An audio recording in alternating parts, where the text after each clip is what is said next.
What's really good? What's really good? What's really good? Welcome back to another Wednesday night live with the Sanchez Show.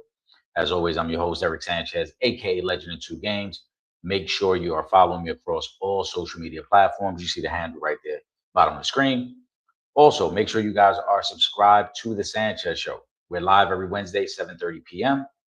Monday nights is Real Fans, Real Talk. And as we get closer to the NFL season, I'm going to be adjusting the schedule. There's going to be more lives, more shows.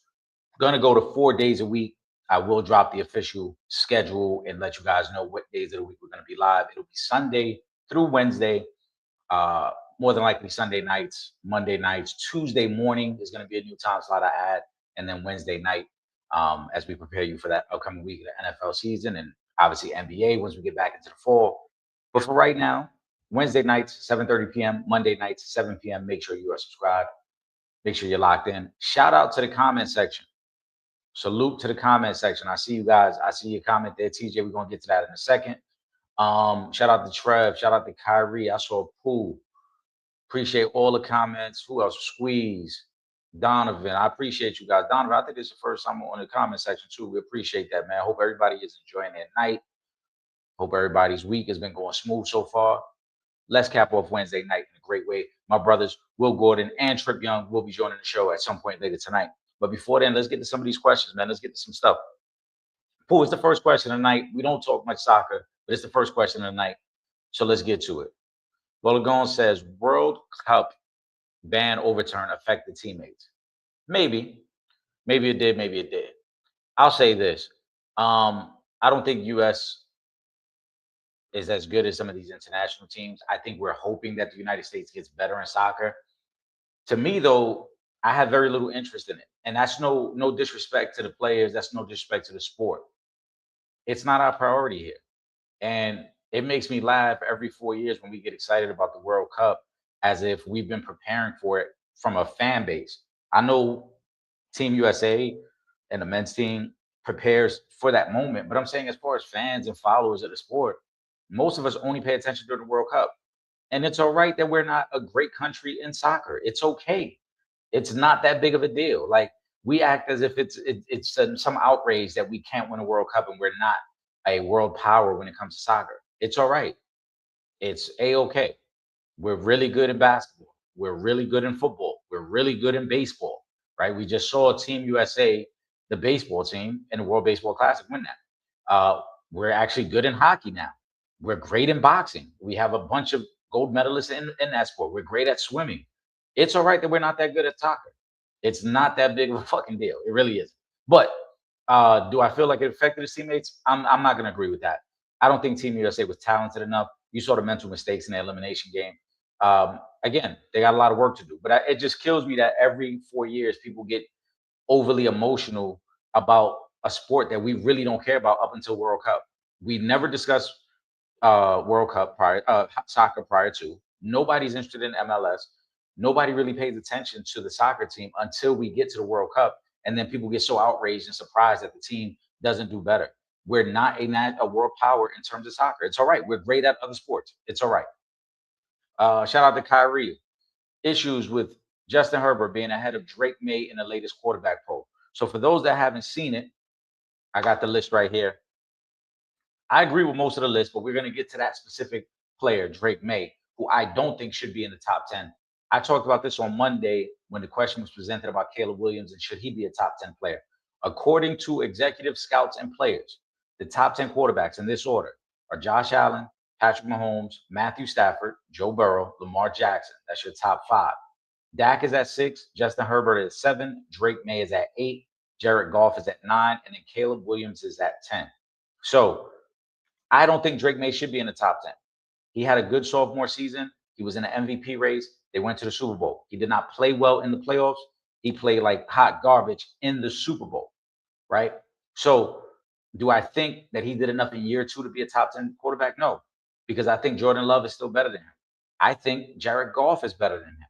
So I think if Drake May was going to make the list, it should have been right at number 10. I think where Caleb is at is understandable. Great season, and you got him right at 10. I wouldn't put him in either. I talked about this on Monday. I think Brock Purdy and Sam Darnold should be in the list as well as Jordan Love. We're ranking them based off of not only coming off last season, but the totality of their career. That obviously plays a factor because Mahomes didn't have a great year last year, but we still got him at number 2, right? Lamar, a little bit of a down year, but he's still number 5. Joe Burrow, still a top 4 quarterback, even though, again, he's not having an MVP caliber seasons, having good seasons. So let's not act as if this list is purely based off of what you did last year. This list is a totality of who you are as a player. What have you done recently? For me, Jared Goff, I think it's a little disrespectful having number 9. Has he won a Super Bowl? No. But neither has Caleb, Drake May, Jay Herbo, Dak Prescott, Lamar Burton. A lot of those guys haven't won Super Bowls. But I know what Jared Goff has been. He's been to a Super Bowl. He's been to 2 NFC Championship games. And if you look at his career numbers are actually better than Dak Prescott's. Obviously, they're better than Drake Mays. They're better than Jay Herbo. And he's coming off a great year. You look at Jared Goff last season, over 4,500 yards passing, 34 touchdowns to only 8 interceptions. The Detroit Lions missed the playoffs because their defense was bad, not because Jared Goff didn't play well. When you look at Jared Goff, his numbers, what he's doing as the leader of that offense, I think Jared Goff at 9 is a little low. He should be higher probably than Drake May and Dak Prescott. If you want to put Jay Herbo at 6 or 7 purely based off talent and projection, I get it. But there's a lot of praise gets thrown on Justin Herbert as if he's accomplished something. He's 0-3 in the playoffs. He has looked bad in all 3 of his playoff losses. They've never won a division. He's never been in an MVP race. And yet you're putting him ahead of guys who have had more playoff success and more career success. That's the one I think that sticks out the most to me. Jay Herbo should drop a little bit. I think Jared Goff should be a little higher. The other part, shout out to Kyrie, because this is also another question related to that. Jalen Hurts ranked 17th in recent quarterback poll. Disrespectful to have Hurts this low, a little bit. He had a down year, but we're not going to pretend that he isn't a Super Bowl MVP from 2 seasons ago, that he hasn't been in 2 Super Bowls. All this is kind of the same stuff I talk about with Jared Goff in terms of success and totality of the resume. 17 is low. You're talking, that means you're saying he's in the bottom half of quarterbacks, all right? 32 NFL teams, you're 17, you're right in the middle, but bottom half. I think he should be somewhere in the range of 12 or 13. Again, I've got some honorable mentions in terms of the top 10 because I think Sam Darnold deserves a lot of credit, not only for what he did last year, but you look at the last 2 seasons, he's won a total of 27 total games in the regular season, a 14-win season and a 13-win season, winning a Super Bowl. He has played really well the last 2 years. He deserves a little bit more respect. I think Brock Purdy's been good. Granted, the injuries have hurt him a little bit, but Brock Purdy gets consideration. I think Jordan Love gets consideration. So there's some good quarterbacks there. Like I said, Jalen Hurts is probably in that range with those guys and deserves to probably be properly ranked that way. He's not a top 10 quarterback, but he's definitely not the 17th best quarterback in the NFL. That is disrespectful. But overall, the things that stick out to me the most on the list, Mahomes still at number 2. I'm a little surprised that he's there. I'm a big Patrick Mahomes guy. I always give a lot of praise to Mahomes, but he did have a really bad year. And if you look at the last 2 seasons, statistically, he hasn't been great. So to still have him at number 2, a little shocked. Lamar at 5, I'm not too shocked, right? He's a top 5 quarterback. We know that. I think my surprise with Lamar is that overall, execs and scouts are ranking him as the 69th best player in the league. If you're telling me the quarterback position is the most important position in the sport, and this guy is the 5th best quarterback out of 32 potential starters, top 5 quarterback, but then you're telling me there are 68 players better than him in the NFL, I don't believe that. I think that's a lie. I think that's a miscalculation by a lot of scouts and execs. Lamar Jackson is a top 10, top 15 player in the league. And again, we're ranking every position. So yes, you might fall a little bit behind the best defensive end, which is Myles Garrett. You might fall a little bit behind, Patrick Surtain, who's the best cornerback in the league. You might fall behind a couple receivers because I think Puka and JSN, what they have done, they are top 10 players. So if you're telling me you're the 5th best quarterback and then you factor in some of the other positions that have elite talent at that position and say, hey, the best player at corner is probably better than Lamar, I get that. I would not debate that. If somebody told me right now Patrick Surtain is a better football player than Lamar Jackson, I get it. You're talking about a defensive player of the year who possibly plays the toughest position in the sport. But to say Lamar Jackson is 69th when he is the 5th best quarterback, that's complete bullshit. There's no way that makes sense. The league was completely off on that. All right. Shout out to the comment section. Shout out to everybody on Instagram. I see people popping in and out the live. Shout out to people on Kick. I see you guys as well. Greatly appreciate you guys. Make sure you are subscribed, as I mentioned. We're back live on Monday night, 7 p.m. And then as we get a little bit further into the summer, we're going to go to a 40 schedule. So make sure you guys lock in with us, man. Shout out to Squeeze. I'm going to get to this question here. Will, get situated and give me a thumbs up once you're ready, bro. Squeeze says, what is your thoughts on Kareem's comments on Caitlin Clark? Shout out to Squeeze. He's referring to the great Kareem Abdul-Jabbar. I didn't hear them. I read the comments that were made. I'm okay with it because I don't think he said anything negative about Caitlin Clark. He was just talking about the recognition and the praise that she's receiving from other people. His comments were, and I'm paraphrasing, Caitlin Clark has a potential. She's a good player, has a potential to be a great player. But for her to already be anointed the face of the league and gain all this praise, he said is disrespectful to the veterans who have put in a lot of work. Then he referenced Jordan and LeBron and talked about how hard and how much they had to put in to become the face of the league and how it wasn't just thrown at their feet after a year or two, whereas Caitlin Clark, it seemed like from day one, they wanted to make her the face. He's 1,000% correct. However, and I'm just playing devil's advocate because I agree with his stance and his opinion. We also have to remember the state of the WNBA before Caitlin Clark came in. The WNBA was operating in the red for over 20 years. For those of you that might not know what that means, they were operating at a loss. Ownership of these teams was actually losing money.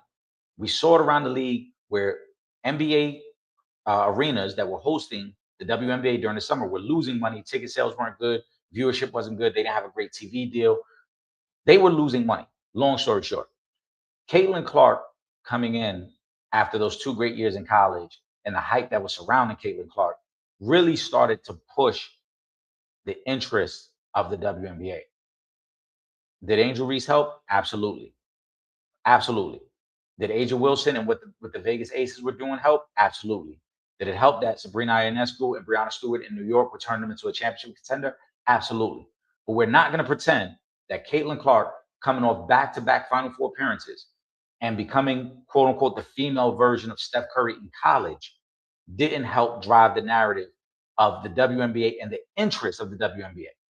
Is she the best player in the league? Absolutely not. Is she the most recognizable? I think we can all agree to that. She is the most recognizable player because, again, of the media attention and what it drove with her being coming out of Iowa, being kind of this face, you know, a different type of player, shooting a lot of threes, pistol peak comparisons, all those things. So that did drive interest to the league. And I think that's why the league tried to piggyback that and play along with that as she is the face of the league.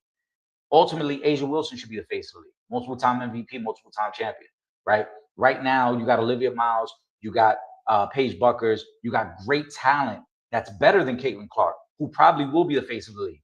But if you want to keep selling tickets, if you want people to keep watching on TV, you do have to push the Caitlin Clark narrative. Now, after the season, that might change. After this season, because of the rookie season we're seeing from Olivia Miles, because of the type of season we're seeing from Paige Buckers, A'ja Wilson having another MVP caliber season, and now that people have already paid attention and know who these women are, you can probably transition away from Caitlin Clark as the face. But I think originally they had to do it to keep people interested, to sell tickets, and to get people to lock in watching TV. Now that we're 3 years in and we've kind of transitioned away, I think you're going to see the media attention transition away. With that being said, it's time for a segment we love to call the Opinionated Ones. I got my brother Will Gordon with me. Will, what's good, bro? What it do, baby? What's going on? What's going on this fine Wednesday? What's up to all the supporters? I see y'all buzzing already.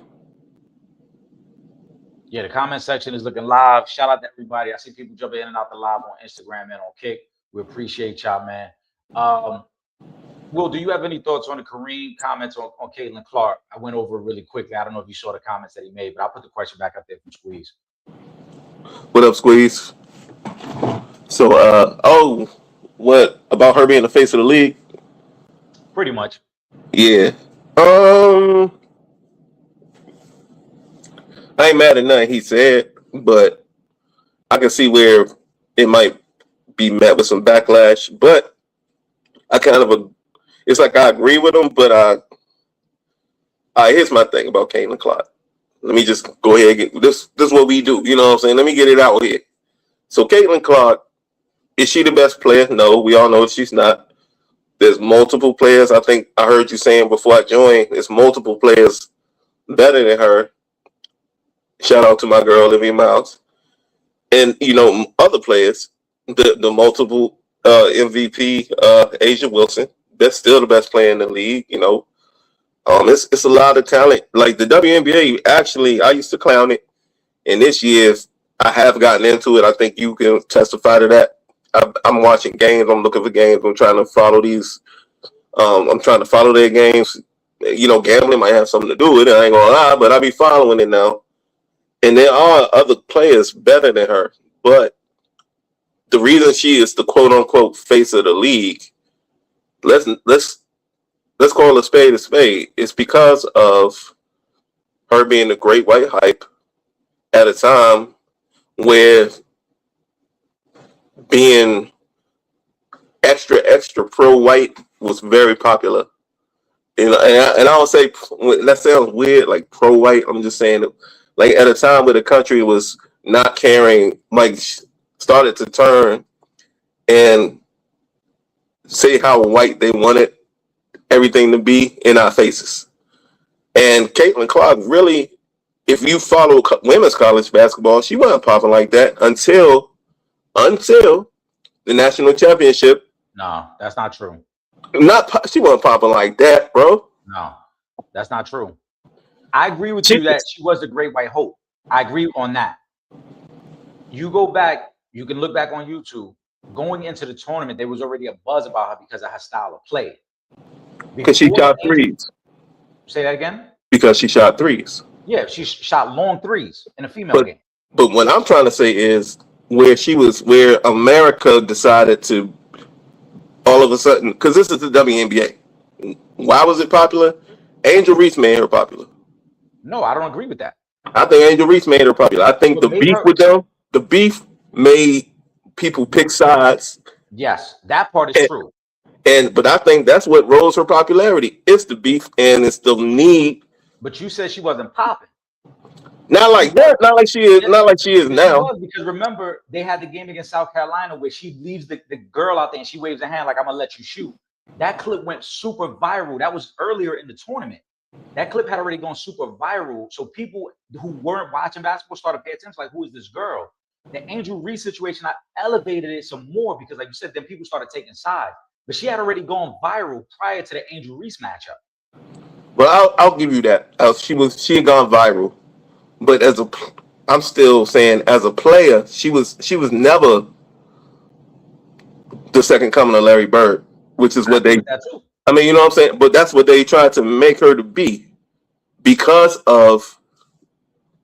If it weren't for that moment, none of this would be as huge as it is, because that made it. That's where the size would. That's where everybody's like, all right, you know what I mean. That's when it became black versus white. And when you watch WNBA games, just like the real NBA, I said the real NBA, just like the NBA, when you look in those stands, it's very pale in them stands. And you're seeing full families of little girls, little kids. Like you see, that's the one thing you see in the WNBA stands that you don't see as much in the NBA stands, probably because of the ticket cost. But you see full families going to these WNBA games, and you see all these little kids, but then mostly pale. And who are they going to root for? You know what I'm saying? That's just the way it is.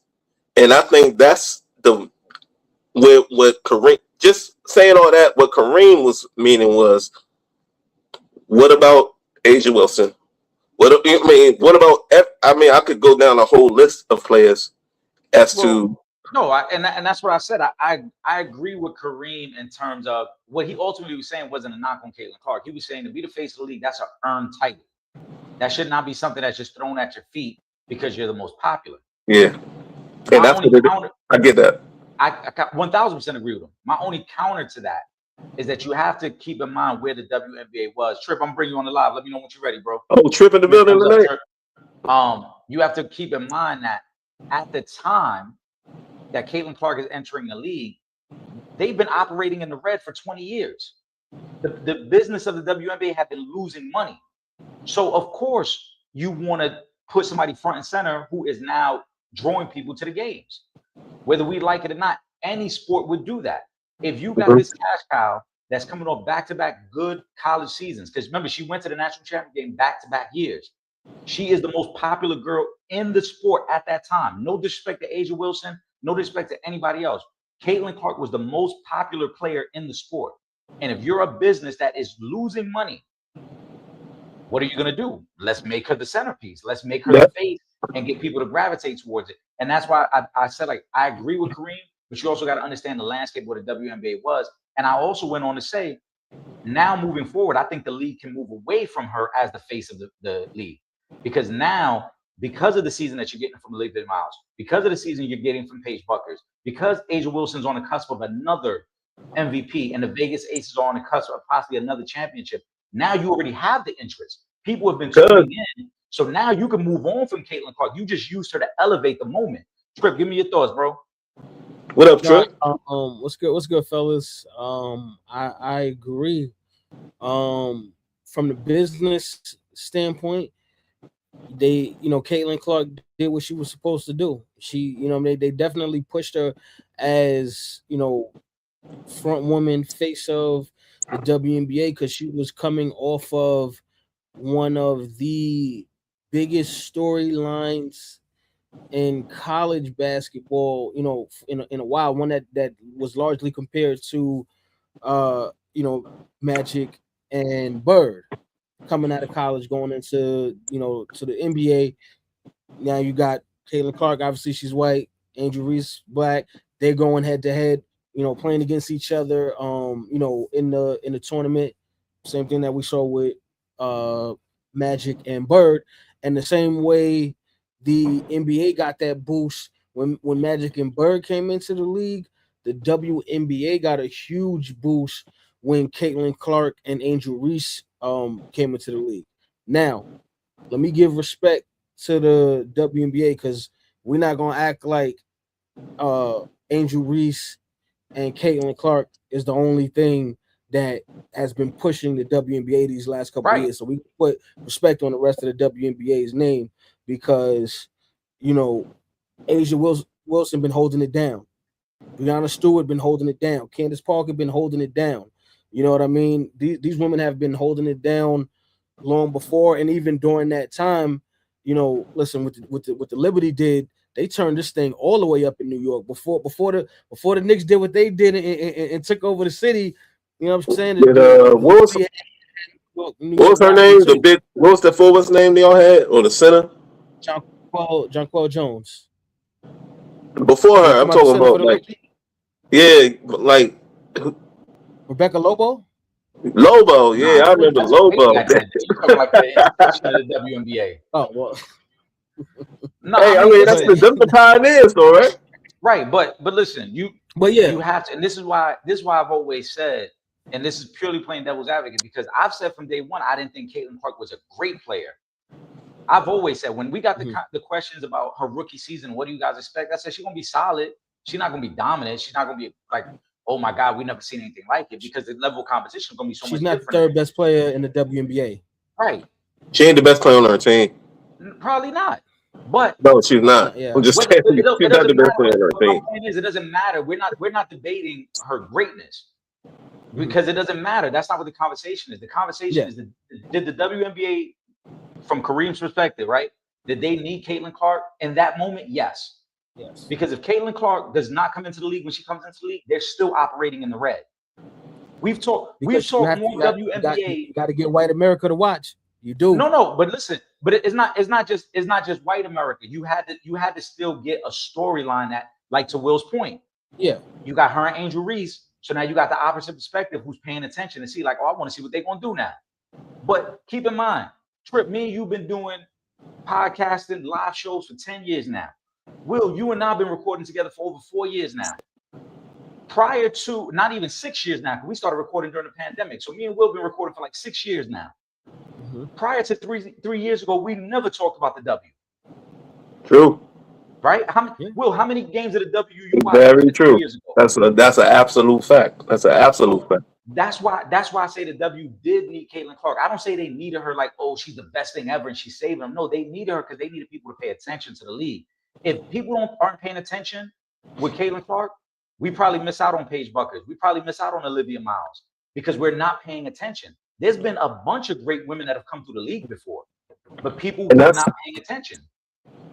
And that's what I meant when I said earlier, I used to clown WNBA. I remember I used to come on with y'all and y'all be talking about WNBA, and I'd be like, well, I got to sit this segment out because I wasn't checking for it at all.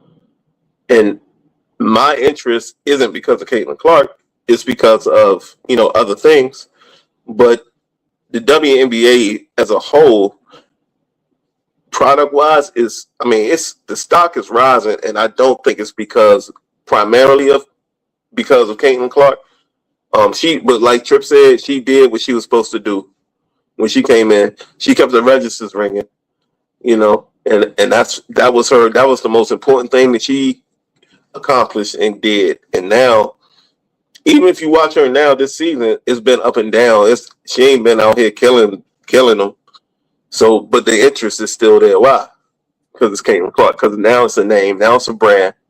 And that's, she did bring a lot of eyeballs to the WNBA. But what I hope happens is the eyeballs that come to WNBA because of her are also opening their eyes to the other talent that's around, that's better than her, and even the people on the same level are not as good as her. But there's some high level basketball played in Now there's some shit ball played in there too. Like, I've never seen so many layups missed in my life. Well, that's always been the stigma on the W though. That's always been the stigma. Yo, it's a lot of blown layups. But oh my God, Olivia Miles would average 12 assists a game, and she would, if they could. To your point, right? You needed the people to pay attention. You want people to notice the other talent, which is very important. I think that's already happening because remember last year, Caitlin Clark missed a lot of time, and the ratings didn't suffer. She missed almost half the season, and people still kept tuning in to see the other women play. And now if you look at this year, the Fever have not been the kind of quote unquote the team that everybody had, or the team everybody has to watch. Yeah. That first year with Caitlin Clark, they were on TV all the time. This year, the league has transitioned away from that and has kind of spread the wealth. It's even, yeah. So I think that is what happened, and that's why I do feel like the league used it for what it was. In this moment, we need you to sell tickets, to sell merchandise. And the moment we get people in the building, the moment we get people watching, and remember they signed their new CBA, they got their new TV contract. They said, all right, we don't have to promote you. We don't have to put you on a pedestal anymore. We can allow the other women who are better than you to shine now. And I think that's what we're seeing. Shout out to TJ. I'm gonna throw the statement up, man. TJ, you gotta realize, man, we grown men, we work hard days.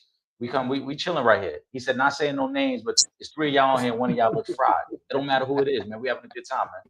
It ain't me. I got glasses on, so he ain't talking about me. Hey, Tripp.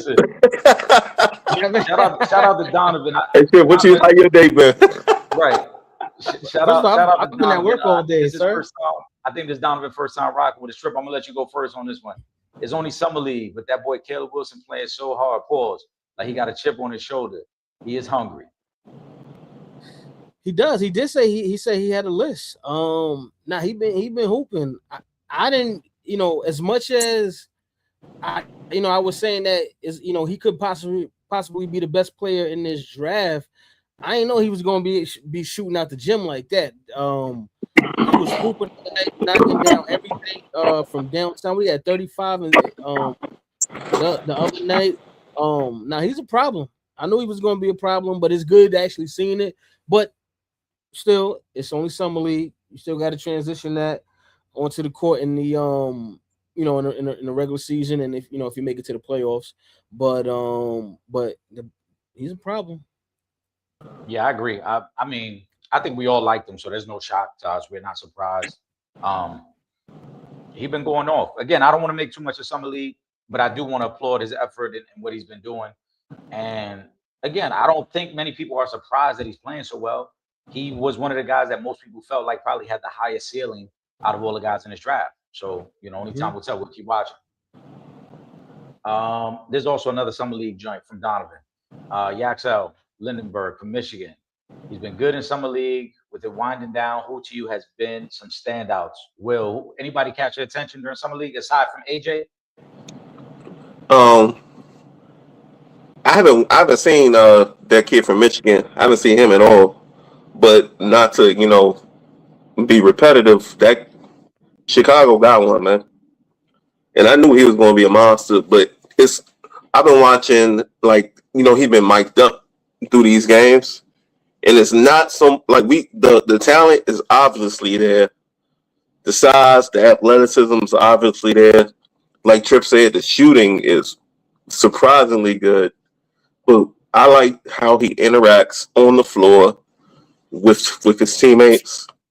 That's a big thing. Like if anybody that really played ball, his communication on and off the floor with his teammates is pro level already, and that's very exciting for me to watch. When he's already got all the tools in the box, and then when you have that next level thing already,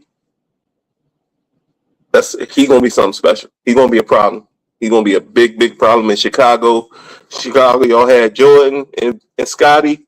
Then y'all had Derrick Rose. Now y'all got this kid, man. Congratulations. Yeah, I think all the guys have been good. Obviously, again, we're talking summer league where they're going to get the ultimate green light and they get to put up as many shots and make as many mistakes as they want. Keep in mind, Darren Peterson the other night had 8 turnovers and 9 fouls.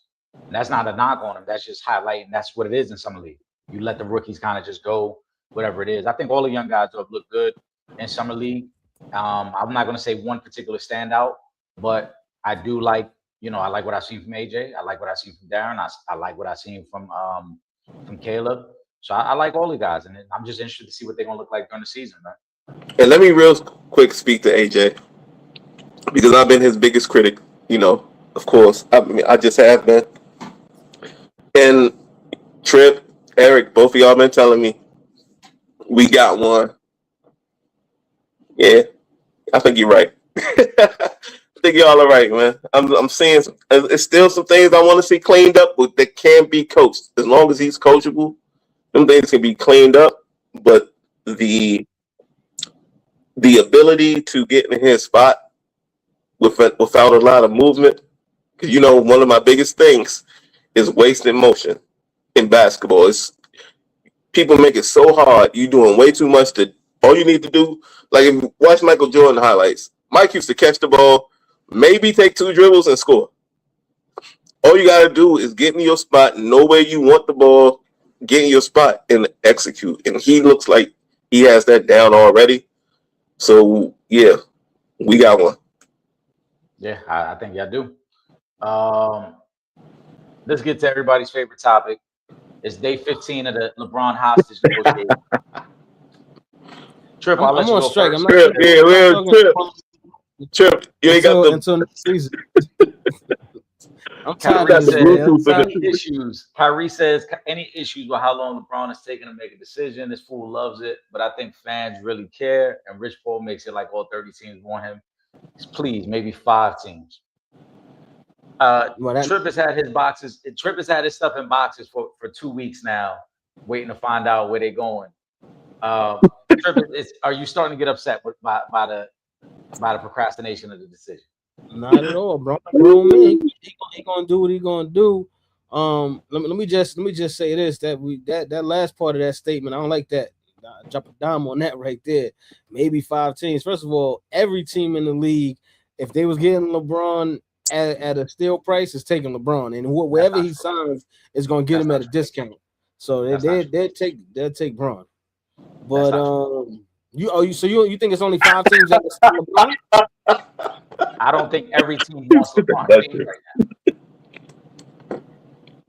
now. I don't. If every team wanted LeBron James right now, we would hear about it. There would be teams every day. We hear the same teams petitioning for LeBron. And that's no knock on LeBron. Let's call it what it is. He's 42 years old. He's 42 years old. He's probably got a year or 2 left in the league. But teams aren't reshuffling their roster. Like, you make it seem like teams is making wild trades just to, let's see if we can get under the cap to go sign LeBron. Nah, a lot of teams is like, yo, we cool. No, because wherever he signs, he's signing at a discount. So there's definitely team. First of all, I just seen all these voice notes and stuff they've been posting up to LeBron, Luke Kennard, and all these dudes making pitches to LeBron. These teams definitely will It's the will same sign 5 or LeBron 6 teams. as at a discount.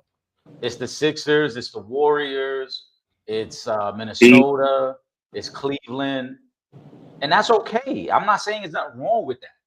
Kyrie is right in that regard. It's not like if all 30 teams wanted him, why aren't the Knicks or the Spurs having meetings with LeBron? Because the Spurs could fit him under their salary cap. Hey Trip, do you think he's made his decision? I think he's made his decision.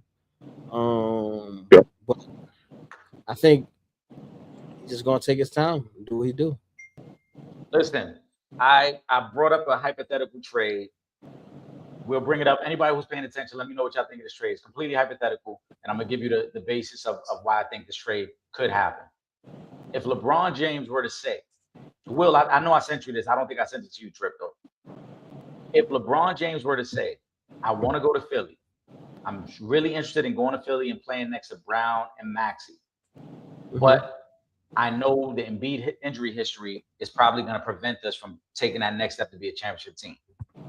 And he tells Philly this. He says, listen, I'm willing to come here if y'all can figure out a scenario to trade Embiid away.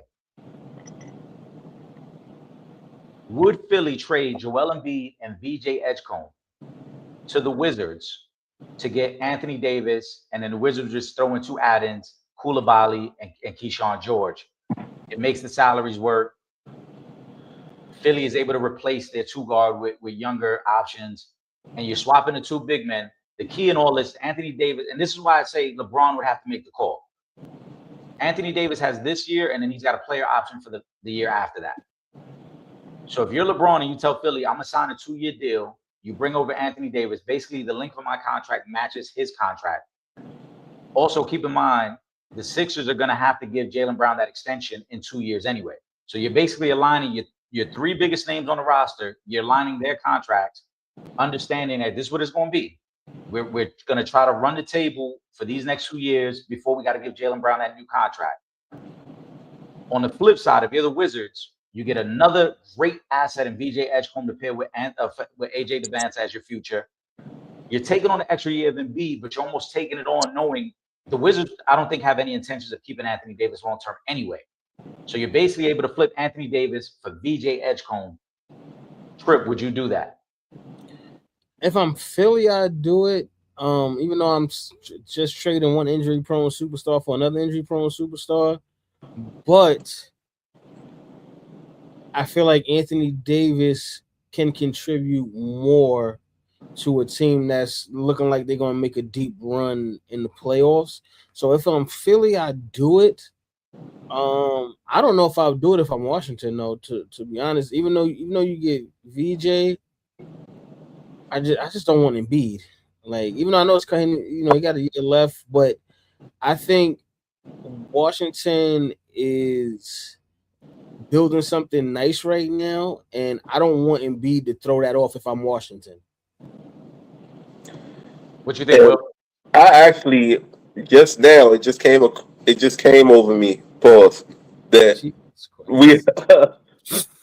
because remember when you proposed to trade to me, when you proposed this trade, I was like, go ahead and do it. But now what I'm gonna do with Sar if Embiid's there. I mean, is Embiid playing more than 40 games? Sar's gonna play. Right. It's not like Sar's not gonna you play. Have Embiid come off the bench, or you gonna have Sar play the 4 now? Like what you? Yeah, that's what I'm saying. What would I'd have to? Because he's $64 million to come off the bench. Because the plan is for him to be a starter. Yeah. So Embiid got to play the 5. So am I making Sar play the 4, which I don't like that at all. I don't like him at the 4 at all. We're first of all, is Joel Embiid playing 50 games? Probably not. Okay, hold on. It's very simple. The last 3 years, Embiid hasn't even played 40 games in any of those seasons. So to think he's gonna play 50 games is a stretch. All right, that's first. Secondly, just because Embiid starts doesn't mean Embiid has to play 35 minutes a night. Yeah, he could start and still be on a 25-minute a night restriction, and Sarr gets a majority of the minutes at center. So you could start Embiid, but give him backup minutes as a way to try to preserve his body and understanding, like, listen, we want to try to get the most out of you this season. So instead of you playing 30 or 35 minutes a night, you're really going to play 25. And when you're out there, just max out for those 25 minutes. But Sarr will get a majority of the minutes. See, my main concern for Washington is that we get back value for Davis, because Davis has never been in my plans, as you know.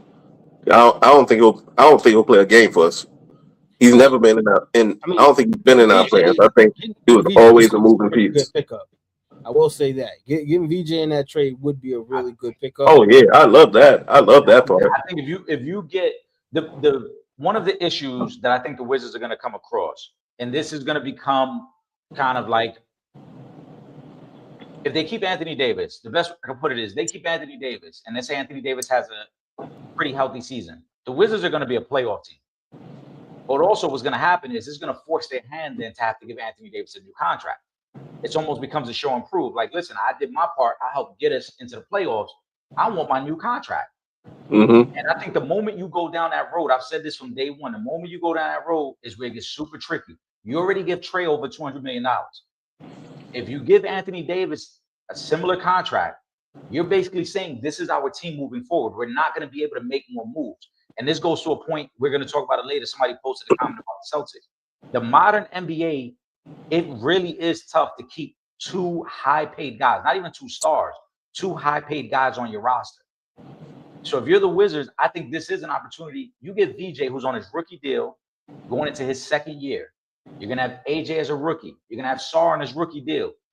Only guy you're really paying is Trae Young.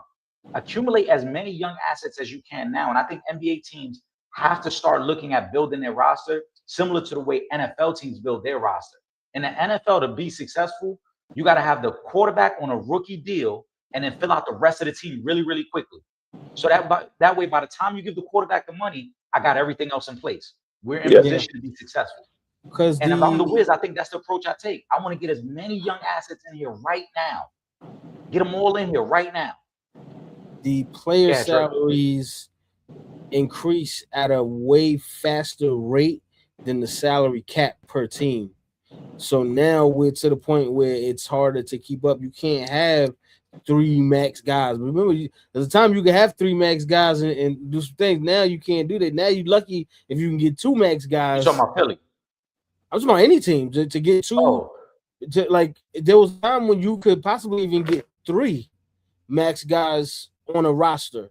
Now it's hard enough to get two because the salary caps, the player salary have increased so much. So if you look at prior to trading Jaylen Brown and the contracts there, when you think about it, Tatum and Brown's contract, that's a lot of your salary cap with just two players. Even though they're both also, MVP level, caliber players, it's still a lot of your cap space for two guys. Yeah, and that's why I say the modern NBA does not allow you to do that. The penalties for being an apron team and being a repeat apron team are too harsh. Who's negotiating this? Say that again?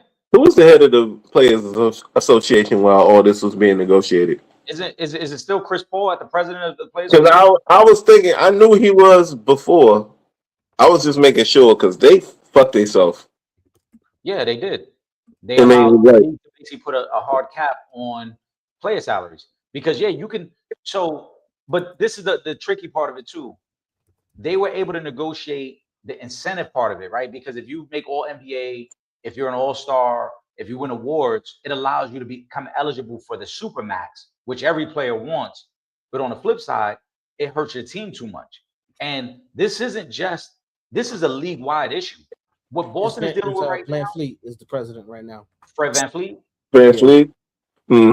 But how long have they been under these? How long have they been under this agreement that they're under right now? Did Chris Paul do that?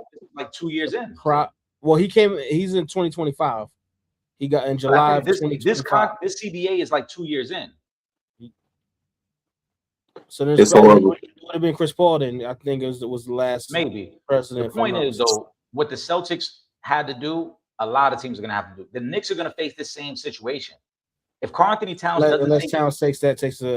Karl Anthony Towns doesn't take a hometown discount, we know Jalen Brunson's gonna get his new deal. So then what's gonna happen? Either Bridges or OG gonna have to get shipped out because there's no way that you can keep the nucleus all together. of them. Yeah, right. Unless guys take a little less. That's why, and I said this on Monday. Wemby leaving $50 million on the table wasn't just about, oh, look how unselfish Wemby is. It was almost a message to the other guys because guess what? After next year, when Castle's 3 years in, he's eligible for his extension. And the Spurs are going to say, listen, Wemby set the example. We need you to leave a little bit of money on the table so that way we can keep Dylan Harper. If not, we're going to have to do what OKC did years ago and trade you the way they traded James Harden. My response would be Wemby's making $252 million still. So if y'all not paying me that, I can't take no discounts. So yeah, I can't. It's like, but hold on. Again, remember, Wemby's contract is dictated by awards. He just won Defensive Player of the Year. I know that. So no. What I'm saying is what Castle's going to be eligible for is not going to be the same amount of money. Yeah. Contract. He was eligible for that based off of All NBA and winning an award. Castle won't be eligible for that same max, but they're still going to ask him, "Hey, leave 20 million, leave 30 million on the table, so that way we could take care of Dylan Harper." Because right after Stephon Castle, then Dylan Harper is going to be eligible for his extension. Yeah, but that's what I'm saying. So what's his max? Because let's just say if his max is 200 million, right? Let's just say that's his max. Personally, I'm still gonna look at Wemby and be like, well, him taking a discount, he's still at 252. If I take a discount on this 200, I ain't gonna be at the 200 no more. So I need to stay right here. Listen, and Stephon Castle would be justified in saying that. I'm not saying you have to take a pay cut. Oh no, but the team is gonna try though. They're gonna try him. Of course, that's the significance of the Wemby discount, because now you can say our leader is taking less. So now if we ask you, you shouldn't be offended. If you don't want to take less, I completely understand it. But if you don't want to take less, keep in mind, then we're probably going to lose Dylan Harper. Now, does Wemby have is he paying taxes in France and the United States on his paper? There's no state income tax in Texas. He ain't got to pay nothing in France. All right, then see, then that's not a discount. Shout out to Kyrie. Will, he said you got the whole family dying laughing, man. He said, "Yo, my 3 sons and daughters are in tears." With Will saying, "It came on me." Hey, Jesus. Shout out to Kyrie, man. Those are the intricacies. Like I said, to the trade that I proposed, the reason I really love it for the Wiz, get as young as possible right now. Get your guy now, because if you give Anthony Davis that extension, you are really locked into these 2 veteran guys that are going to eat up 60 to 70% of your cap, and then you're not going to really be able to make other moves around the young guys. And AD is older and injury prone, so you 32. And he was never part of the long-term plan. He was always a chip in the long-term plan. He's not. I don't think he's going to play a game for us, but I guarantee you he won't be playing for us in February. He's a moving piece, and people, I try to tell you, like we have a lot of young good players, and the way we're building it, I try to remind y'all, our GM Will Dawkins was the assistant GM in OKC. A lot of similarity. We don't have the plethora of picks that they've had to be able to build up. But we're making some very savvy moves that are very similar to things that you saw in OKC when they were starting to build what they're doing. So I think he's done a good job. But again, the biggest difference this April now is going to force teams to make quicker decisions on their roster. And that's horrible for basketball as a whole. It is. It's like, how dare you draft well? You know what I'm saying? How dare you? This is going to be, some people are going to view this as like a shock take or clickbait. But the NBA is about to approach is probably darkest era since the crack epidemic in the NBA. Because between roster construction, between the gambling scandals, between the deals that are being made, the NBA is about to take a big PR hit. It's going to happen. There are people, this Kawhi Leonard situation, I don't see it in the comment section. There's real talk that Kawhi Leonard's contract may get voided because of the Undertaker. Right. He may not even end up going to Toronto. The trade might not go through. He may get voided and become a free agent. There are people already starting to investigate this Gary Trent contract in Milwaukee, which somehow has flown under the radar. Gary Trent went from signing back-to-back veteran minimum deals to somehow this year Milwaukee offered him a 4-year, $65 million contract, even though he just came off his worst statistical season. And there are people, yes, Gary Trent. Wait, his dad hooped, right? Yeah, his dad hooped. Shocking the man. There are people who are already saying, there are people that are already saying that Milwaukee had kind of like a backroom deal with Gary Trent. They were kind of telling him, take the veteran minimum while Giannis was here so we can keep trying to sign people and then we'll take care of you later on. And people were starting to expose that a little bit. What if Giannis wouldn't have left? Then what would have happened? I mean, they might have still made a deal with him but the difference is they were able to own his bird rights, which means they could have gone over the cap anyway. That's true, yeah. But the part that really piqued people's interest in this is that he took back-to-back veteran minimum deals the last 2 years and then played poorly and then still somehow was able to walk away with $16 million on this current deal. Yeah. $16 million a year. So people are starting to question. Like I said, the NBA is in a very tricky spot. You're going to have people starting to question this whole second apron thing, like what's going to happen. You already hear certain people speaking out saying like teams like OKC might have to make a tough decision on losing one of their guys because they can't afford to keep all three. San Antonio is going to be in a go ahead. No, go ahead. I just saw a situation where I can't remember what player it is, but it's a nondescript player where because of the new rules and everything, a team gave him an extra $3 million guaranteed because they signed him on the wrong day. What was that? You know what I'm talking about? Yeah. The Pelicans, Joe Dumars, completely incompetent as a GM. He's been bad for a long time.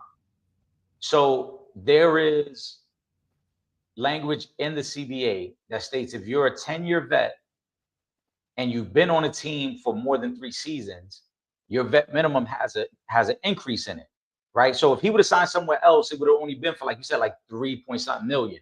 But because he's re-signing with his original team that he was with now anyway, and he's been in the league 10 years, he gets a bump of an additional $3 million. So his salary is like $7 million for a backup center who has rarely played over the last 3 or 4 years anyway.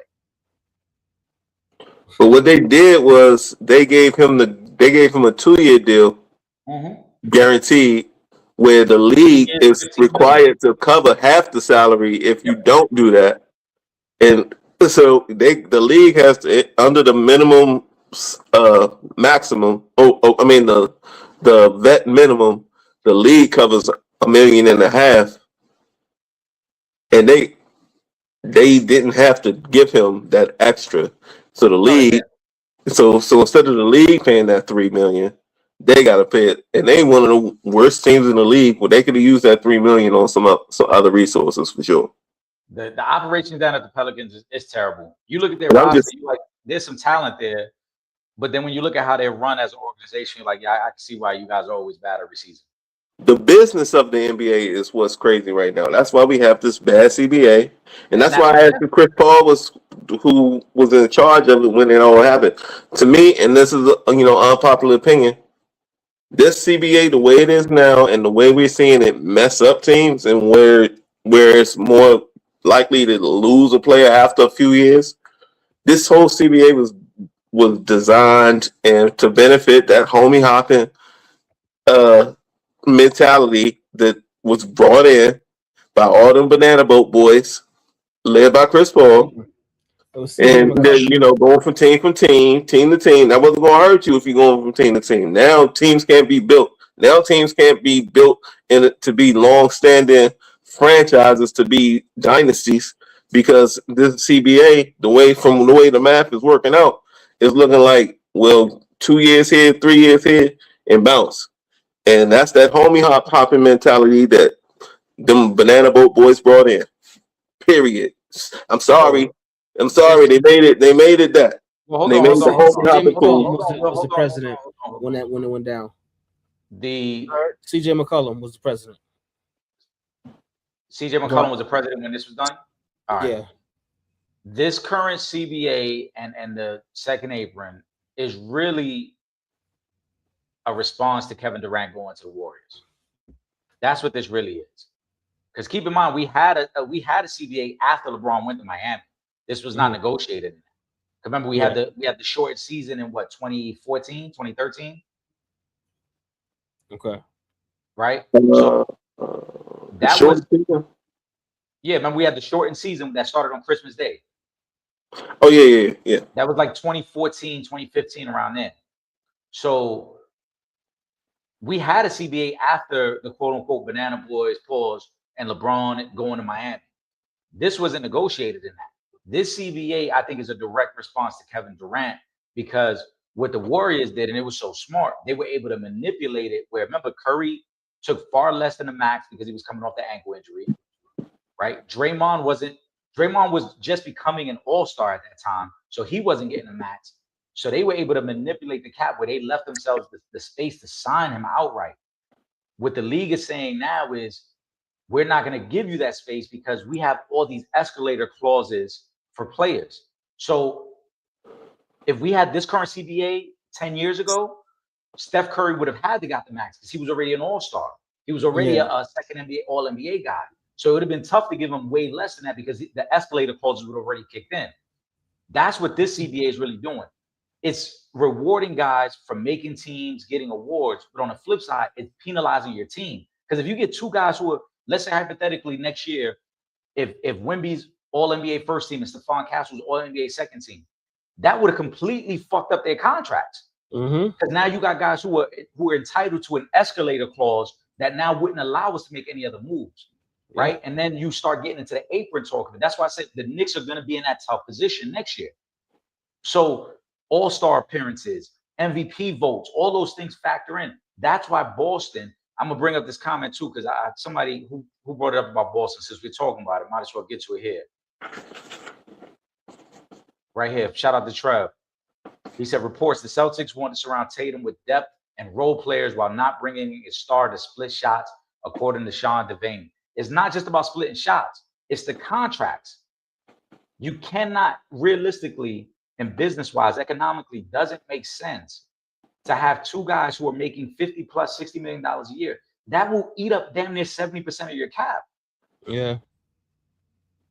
And listen, I'm not a fan of the Jaylen Brown trade. We talked about it already. I thought they rushed it. I thought they got a bad deal. But economically, they were in a tough spot. Jaylen Brown coming off of sixth-place MVP votes, all-NBA second team. He was going to be due for one of those escalator clauses where it's like, you got to give me the supermax.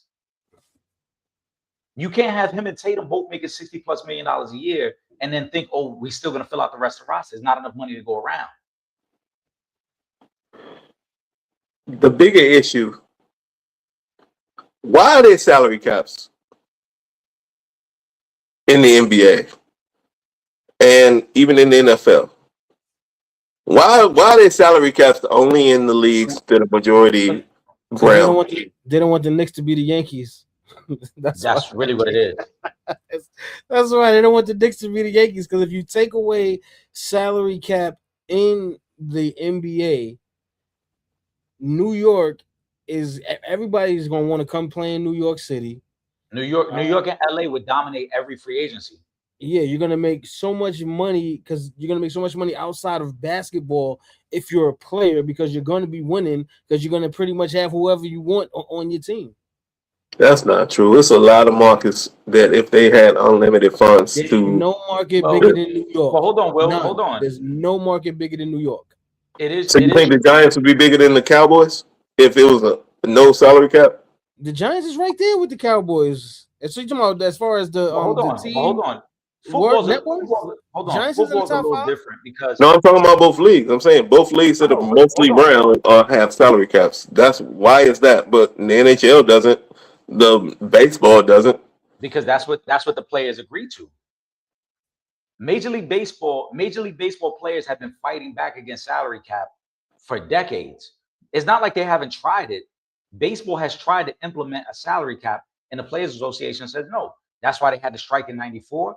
That's probably why they're gonna have a strike in another year or two, because baseball wants to stop. And what Tripp said is true, because look at what's going on in baseball. The Dodgers signed every big free agent. The Dodgers have an all-star damn near every position on the field. And guess what? The next 2 or 3 big names that are available next year, the Dodgers are going to try to sign them too. They don't care who's already on the roster. Let's get the next big name. And baseball understands that it's hurting the economics of the game, because there's no way, as good as the Milwaukee Brewers or the Tampa Bay Devil Rays or any of these smaller market teams are, there's no way you can compete to win a championship when the Dodgers can roll out an all-star pitcher every night. You just can't do it. It's the same thing that George Steinbrenner used to do with the Yankees. When the Yankees were signing all-star after all-star after all-star, you just can't. The smaller markets can't compete. And if you want to keep competitive balance, if you want to give smaller markets an opportunity to feel like they can win, you have to have a salary cap. But then you had the Marlins win how many times? And hold on, think about how the Marlins did it the first time. With the lowest salary cap in baseball.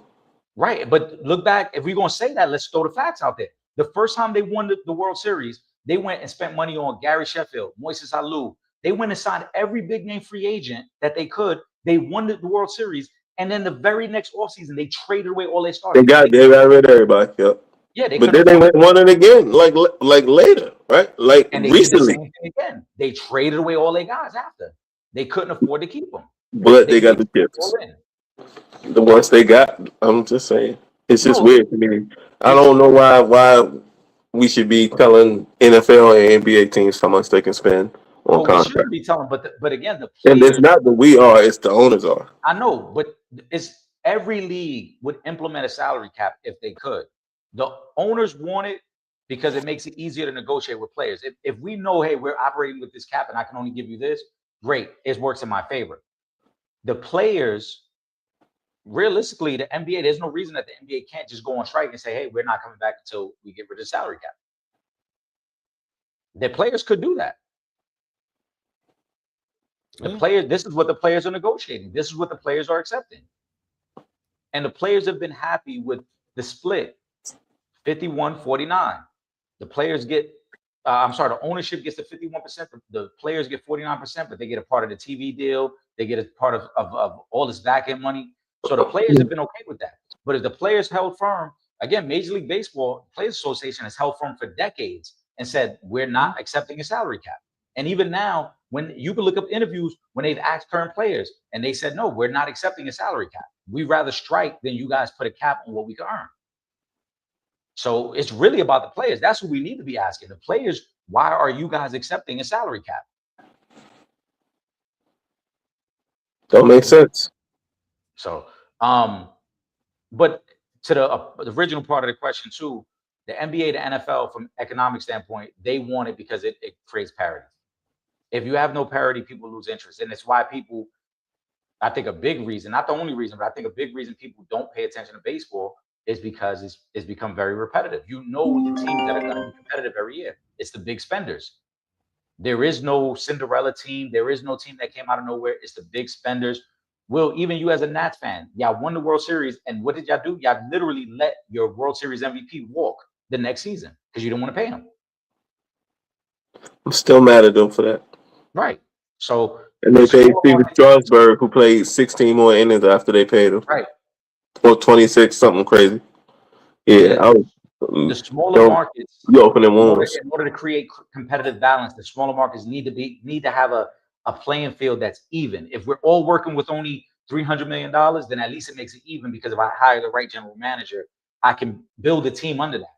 But if I'm working with $50 million and that team over there is working with $200 million, they're always going to have an advantage. They can go get the guys. And the Dodgers are a prime example of that. Let's shout out to the comment section. Shout out to everybody locked in with us. Make sure you are subscribed to the podcast. I see people coming in and out of the Instagram.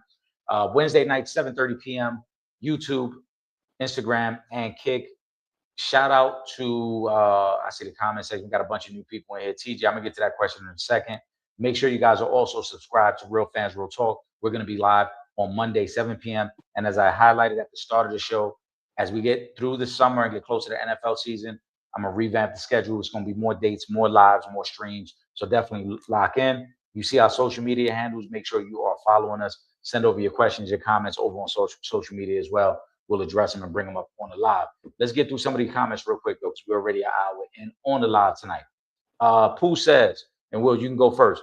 Has any team made any moves this far that should make Knicks, Spurs, OKC lose sleep? Hey, Pooh. Not really. Yeah, but Philly. Wait. Who's the teams that you listed? Spurs, OKC. Yeah, I say Philly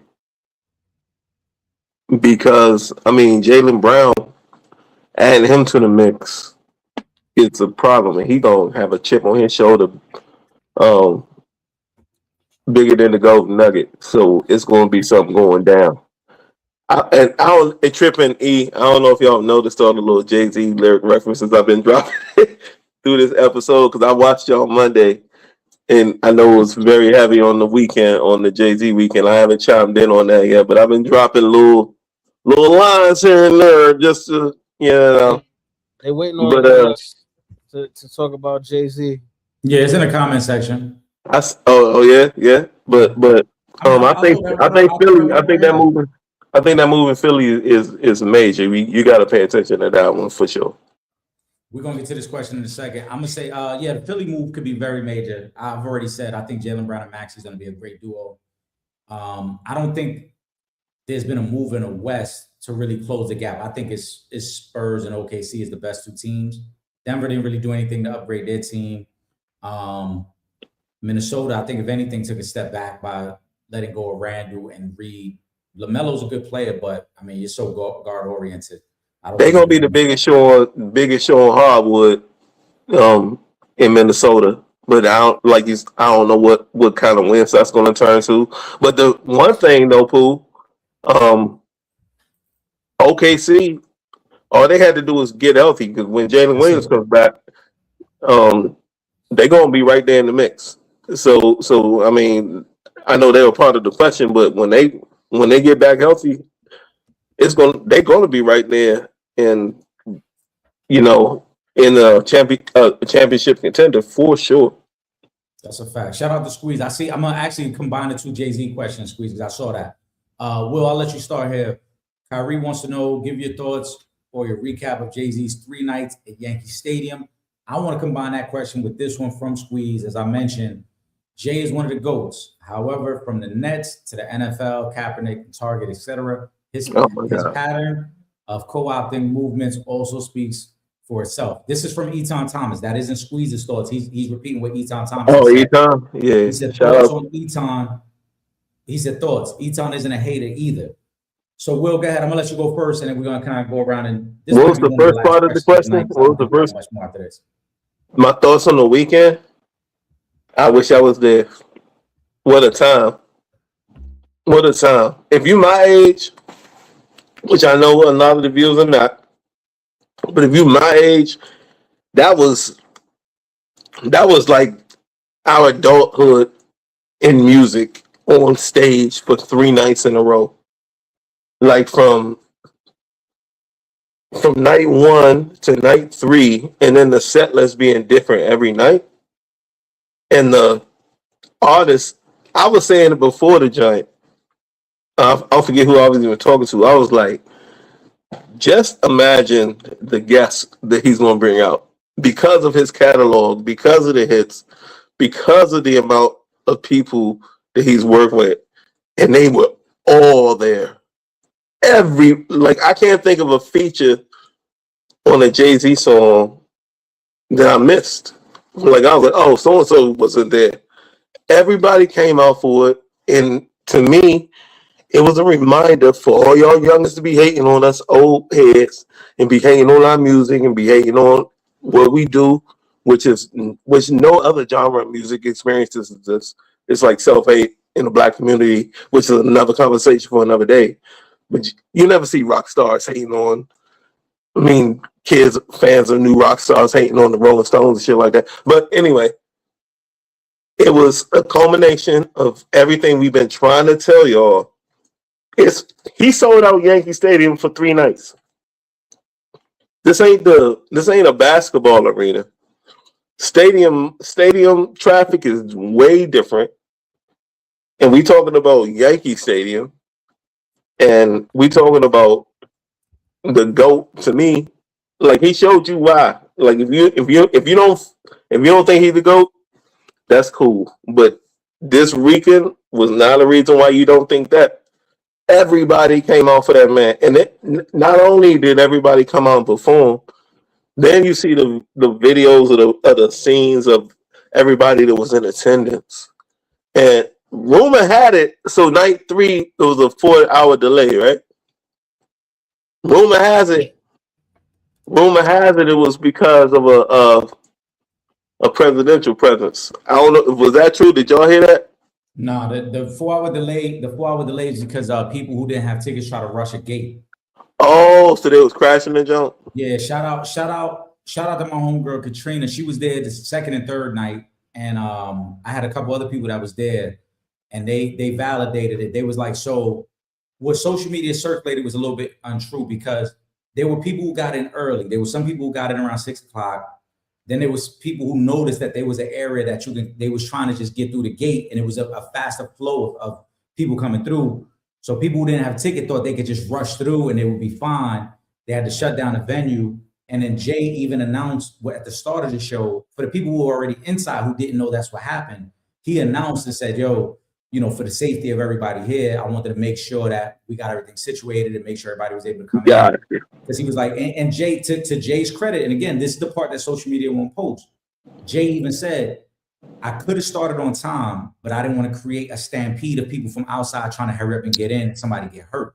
So I wanted to make sure that security took care of what they had to do, and then everybody was able to come in. It started late. I think that joint didn't end till like 3:30 in the morning. Yeah, that's what they said. They ain't started like 12 or 12:30. He robbed for 3 hours. As soon as he took the stage, he addressed what happened and then said, if I would have started on time, I know it created a stampede from people who are outside trying to get in, and I didn't want to get anybody hurt. But what a moment in time, man. My biggest regret is that I wasn't there for any of those nights. But man, I'm telling y'all, if you grew up when we grew up and lived hip hop in its like I'm 47 years old. I've lived out through the 80s, 90s, Rakim to Run DMC, Rakim, going to the layers of hip hop. Jay was basically, he's like Elvis, for real. Like, he's the hip hop Elvis. Hold on. He's the because that was not on the. I'm just talking about icon level. Yeah, he's not talking about person. He's talking about internal. I'm talking about icon level. Y'all know Elvis stole that from. Artistically, he's bigger than Elvis. Yeah, none of that stuff. I'm just talking about as far as the icon. I think icon and artistically he's on a level with the Beatles. Yeah. He's on that. That's what but I was just saying as a solo artist, you know what I mean? But yeah, okay, that's fair. The Beatles. That's Paul McCartney and Ringo and all of them wrapped into one. But to bring it back, I know I went a little bit off the rails. That weekend, man, that's for anybody to ever question his place in music history, to anybody to question his relevance now, which is crazy. The JV disrespect is crazy. Somebody's questioning it. To question his relevance now, name me one of these name me one of these people that's going to have that same effect and be able to do that same thing for 3 days straight at Yankee Stadium. Hold on, let Trip give his thoughts. Trip, go ahead, man. Sorry, man. Dame been out here wilding again. I'm sorry. Oh yeah, according to Dame Dash, it was all corny. Corny. Dame Dash said he played out Yankee hats. Dame really said, I'm tired. First he said he was mad at him for not wearing the Yankee fitted at at the Roots picnic. And then he said he was mad that he wore the Yankee fitted, and over the weekend he said, "Yeah, Yankee house is played out now." Dame Dash, man, shut the fuck up. Nobody's listening. I'm not trying to hear you no more. Put your teeth in your mouth or put them on the nightstand. Go somewhere. Try to sell some old Rockaware sneakers at Ross. Nobody's checking for you, bro. Why do people keep putting microphones in his mouth? I'm mad. Pause. Ooh, super pause. Oh my God. Will, come on, man. Come on. Like, stop. Listen, hold on. I want to say, now I do agree. I'm mad. I have a lot of respect for Art of Dialogue. I know he's been grinding for a very long time. Trip, you know, homie that runs Art of Dialogue. He's been grinding for a minute, so I respect his hustle and I respect the platform he's built. But I'm mad at Art of Dialogue because he keep giving Dame a platform. And at some point, you got to say, bro, I'm done. We not talking to you anymore. You have nothing relevant going on right now. You are still, and I texted this to Trip the other day. Dame might be the only guy who for the last 20 years has, all he's talked about is Jay-Z.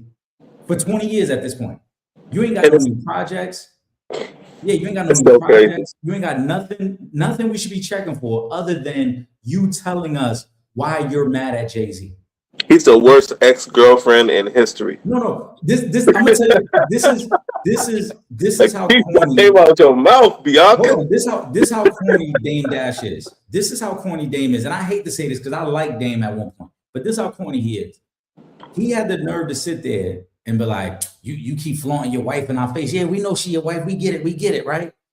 Dame, you've been talking about Aaliyah for 20 years. She been dead, and you still keep talking about your relationship with Aaliyah, though. But you mad at Jay because he has moments where he honors his wife or he brings his wife into the fold. That's what he Dame Dash is so corny, man. Yeah, he's super corny. Like you said, then on one hand, he represents you all wrong because he be trying to act like he's so New York. No, that's not the representation of New York that y'all need, man. He is horrible. It's crazy. It's crazy to think that at one time Dame was a boss. Dame had put people in position, and damn near everybody of significance that was part of the Rock has evolved except Dame. Because Cam is doing his own thing as a boss. Jay been doing his own thing. You know what I'm saying? Jim Jones doing his own thing. No matter how you feel about Jim doing his own thing.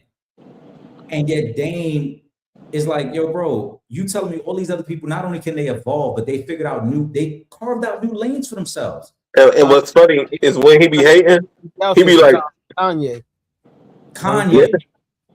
But what's funny, he be like, well, ask Oskino how Jay-Z, like, hold up. It's like, no, how about everybody else that got rich off of what y'all was doing? He be bringing up the most obscure artists in the whole clique. I saw DeHaven, who is an old friend of Jay. He was with Jay before they popped off.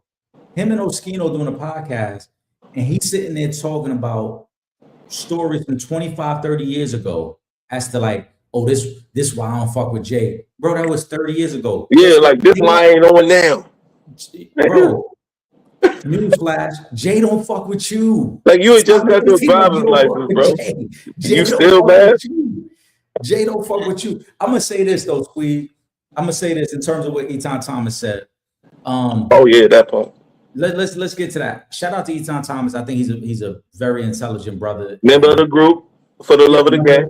For the love of the game. I respect his opinions on a lot of things, but I also feel like it's becoming a little bit of clickbait. And here's why.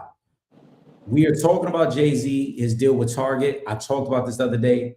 Colin Kaepernick has exclusive rights for his book to come out at Target. Why are we not criticizing Colin Kaepernick?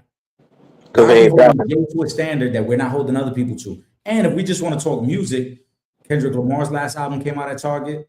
Drake's album came out at Target. J. Cole's album came out at Target. A lot of these guys who are supposed to be pro-culture have let their project come out at Target. We're not mad at them. We only hold Jay to that standard. In terms of the NFL deal, let's, again, put it in proper perspective. Prior to Jay-Z, our culture and the people who look like us weren't getting many opportunities at the halftime show. Since Jay-Z has taken over, it has been nothing but hip-hop at the halftime show. So we want to be critical, but we never want to give praise for the changes that are being made. Jay's job with Rock Nation is not to change the NFL as a whole. He was brought in for the entertainment. He's done that. Also, it was Jay-Z and Rock Nation who pushed to have the end zone messages of end racism, stop hate. That was all Rock Nation. Yeah, on the helmets, yeah. On the helmets. But again, we don't want to give Jay his proper credit for that. So we just want to criticize Jay.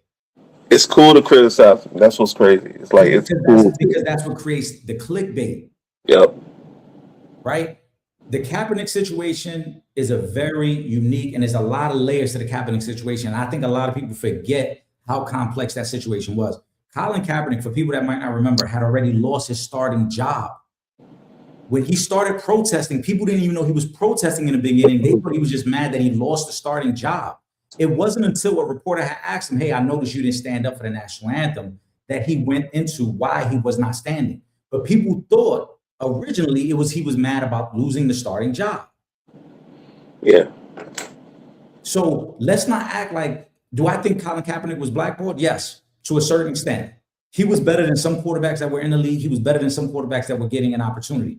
But in that same regard, let's not forget that Colin Kaepernick turned down an extension with the 49ers, was trying to force his way out of the 49ers, lost his starting job, was upset. And then had a hide-and-go-seek workout. Right. Was upset about that, then started protesting. Remember the hide-and-go-seek workout? Hold on, I'm going to get to that. I've always said, you can look back to when Tripp and I used to go in studio. I always said it was the right message, wrong messenger. You had somebody who was upset about something different, trying to deliver a message that it was the right message, but maybe Colin Kaepernick wasn't the right guy to deliver it. Yeah. And then if we get to the workout, let's not forget, Colin Kaepernick had already sued the NFL, had already agreed to an amount that we never heard about, which is, we talked about this on Monday for the people, Eton Thomas, he said, he tried to call Jay a liar by saying, oh, people who know the Colin Kaepernick situation say Colin Kaepernick never signed an NDA. That's not true, because we never heard about the amount that the NFL gave Colin Kaepernick. It wasn't an NDA. Look up the reports. All of them says an undisclosed amount, because they never released a figure that they settled on. Still got to work out. Keep that in mind. Think about if you were to sue your current employer and then try to get a job back there after suing your current employer. Sue the employer, still got to work out. Decided 1 hour before the workout, nah, I'm not going to go to that location. Y'all meet me at this high school field. Then when no team showed up, he got in front of the cameras and made it seem like, see, look, the NFL ain't messing with me. I'm out here, I'm working out, I'm just trying to get a job. Nobody showed up. Bro, you switched the location literally an hour before we're supposed to start. Yeah, that's what I was referring to. Yep. And several media personalities and sources all said there were 20 NFL teams that were showing up to his workout when he was supposed to have it in the Georgia Dome. Well, I think they call it something different now. I think it's called the Mercedes-Benz Dome now. But in Atlanta, and he decided an hour before the workout, we're going to this high school field. At that point, all the scouts was like, well, I'm not going all the way over there. My plan was to be here. And they were there talking to each other from what I remember. Yeah, like, when they panned the camera, all the scouts were there at the Mercedes-Benz Dome for the workout that he never showed up to. Let me I just want to say two things, Eric, and then you can go to the next comment. Right now in 2026, the New York Yankees have the number one selling hat in MLB, and we also have the number one all-time selling hat. That would be the navy blue Yankee. But continue. Sorry, just need to get that out there. Dame, what's happening, Dame? Your business acumen. It's corny. Your business acumen is falling off. I would never want to wear the hat that everybody else is wearing. It's corny. Yeah, he said the Yankee hat is played out now. That's the biggest hater. Like, nah, fuck that. You know what's think of some hater statements. What's the biggest? Supporters. Think of a bigger hater statement that you've ever heard. The Yankee hat. If you got it, put it in the comment section. The Yankee hat is now played out because Jay-Z wore it for 3 nights in a row at sold out shows at Yankee Stadium. What? Well, remember when Jay said I made the Yankee hat more famous than a Yankee can? And he was right. Yeah. I'm gonna tell you what's super corny, and Dame, there's nothing Dame can ever say. Going on live and talking shit, and your teeth jump out your mouth. Dude, I told him that's the corniest shit ever. You fuck falling out. The teeth jumped out his mouth. And then had the nerve to make a song called Cheap Teeth. Then yo, no, hold It's a diss record. Hold on. Not only did he make a song called Cheap Teeth, he then remember, I don't remember, it's still on his page. I think I gotta find it. He sat down with his new dentist and was talking about the issues with the old teeth. But now I got my dentist, so now I got the new teeth in. What the fuck are we talking about, Dane? We seen your teeth literally jump out of your mouth on live. You talk all this bullshit and you ain't got enough dental care to get a good pair of dentures in. for real, man. That's crazy. You talk all this bullshit. No polygrip. Polygrip's over the counter, man, D. Right. You know what I'm saying? You could have the polygrip. You talk all this bullshit. You talk all this bullshit. You ain't got no CVS around the crib. You got child support that's over 15 years past due. But you talk all this bullshit. Go ahead, Trip. Bosses don't pay child support, Eric. Come on, stop. I guess Next not. next question. Next Apparently. question. But never forget, he dated Aaliyah 25 years ago. Never forget. But Jay is corny for always bringing his wife up. Never forget. That dude's corny as hell, man. Shout out to Pool. Shout out to Kyrie. Shout out to Pool. Pool said, I love how y'all go hard for Jay-Z. Pause, super pause. And I respect it. Cats come on this and y'all clean it up quick. I know some of the youngins think y'all don't think Jay did nothing wrong. Great show. It's not about, and she says, I got Lil Wayne. We're gonna get to the Lil Wayne. It's no facts. She got Lil Wayne and what? Well, hold on, I'm gonna get to that. There's a question about Lil Wayne that I'm gonna post right after this.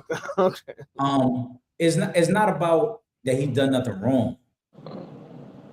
I've said this a million times, and y'all killed me for what I said about Pop a couple weeks ago, right? When we did a comparison. Y'all was mad at me for that. What you say? No, because when I said, in the eyes of most people, Pac did nothing wrong, as if he wasn't convicted of a gang rape. Yeah. And forgot about that. Yeah. That wasn't the slander Pac. It was an example of when social media creates a narrative around you, people run with that narrative. So because Pac can do no wrong in so many people's eyes, they forget, like you said, that was a real thing. But on the flip side, because there's so many narratives created about Jay-Z and why people don't like Jay-Z, that becomes the story. Everything is Jay-Z did this, Jay-Z did that. I've said a million times, the Jay-Z Dame relationship is a prime example of what's wrong with social media. Everybody gets mad at Jay-Z for separating himself with Dame. What they never talk about is before they split, it's been documented that Jay-Z went to Dame and said, yo, Def Jam is offering me this, but if you just give me my masters from Reasonable Doubt, I'll never take that job. Dame said no. Dame said no, it's not good business. Well, I'm gonna give you that. So then Jay said, all right, so now I'm gonna make a business decision. I'm gonna take the Def Jam deal and Rockefeller's done. When Dame made a business decision, it was cool. When Jay made it, now he ain't loyal. Yeah. See, that's the stuff that people don't pay attention to because that's not the That's what I mean. Not what's on the articles. That's not what's on the headlines. That's what I mean about the narratives that get created, though. And that's what I be trying to say. That's what I say with but I preempt everything with we were living through this. It's not repetitive history. It's not looking back. You had to be there. You know what I'm saying? That's what I've been trying to tell people. You had to be there. This is gonna be the last one. This was the Lil Wayne one right here. Shout out to TJ. Is there any rappers that can do a versus with Lil Wayne? I don't think so. Some will say Drake, Jay, Kanye, but Lil Wayne could dominate off just features too. What y'all think? With that being said, what did Pooh say about Wayne? She got Wayne. I think she was co-signing this comment when she said, "I got Wayne too." Oh, okay, I got you. Go ahead, Phil. Yeah, because at the end of her, she goes, "I got Lil Wayne." So I think she's talking about this. Yeah, whoever want to go first, go ahead. I would like to first point you to Exhibit A from the Book of Wayne. I'm the best rapper alive since the best rapper retired. I believe he was talking about Jay-Z in that one.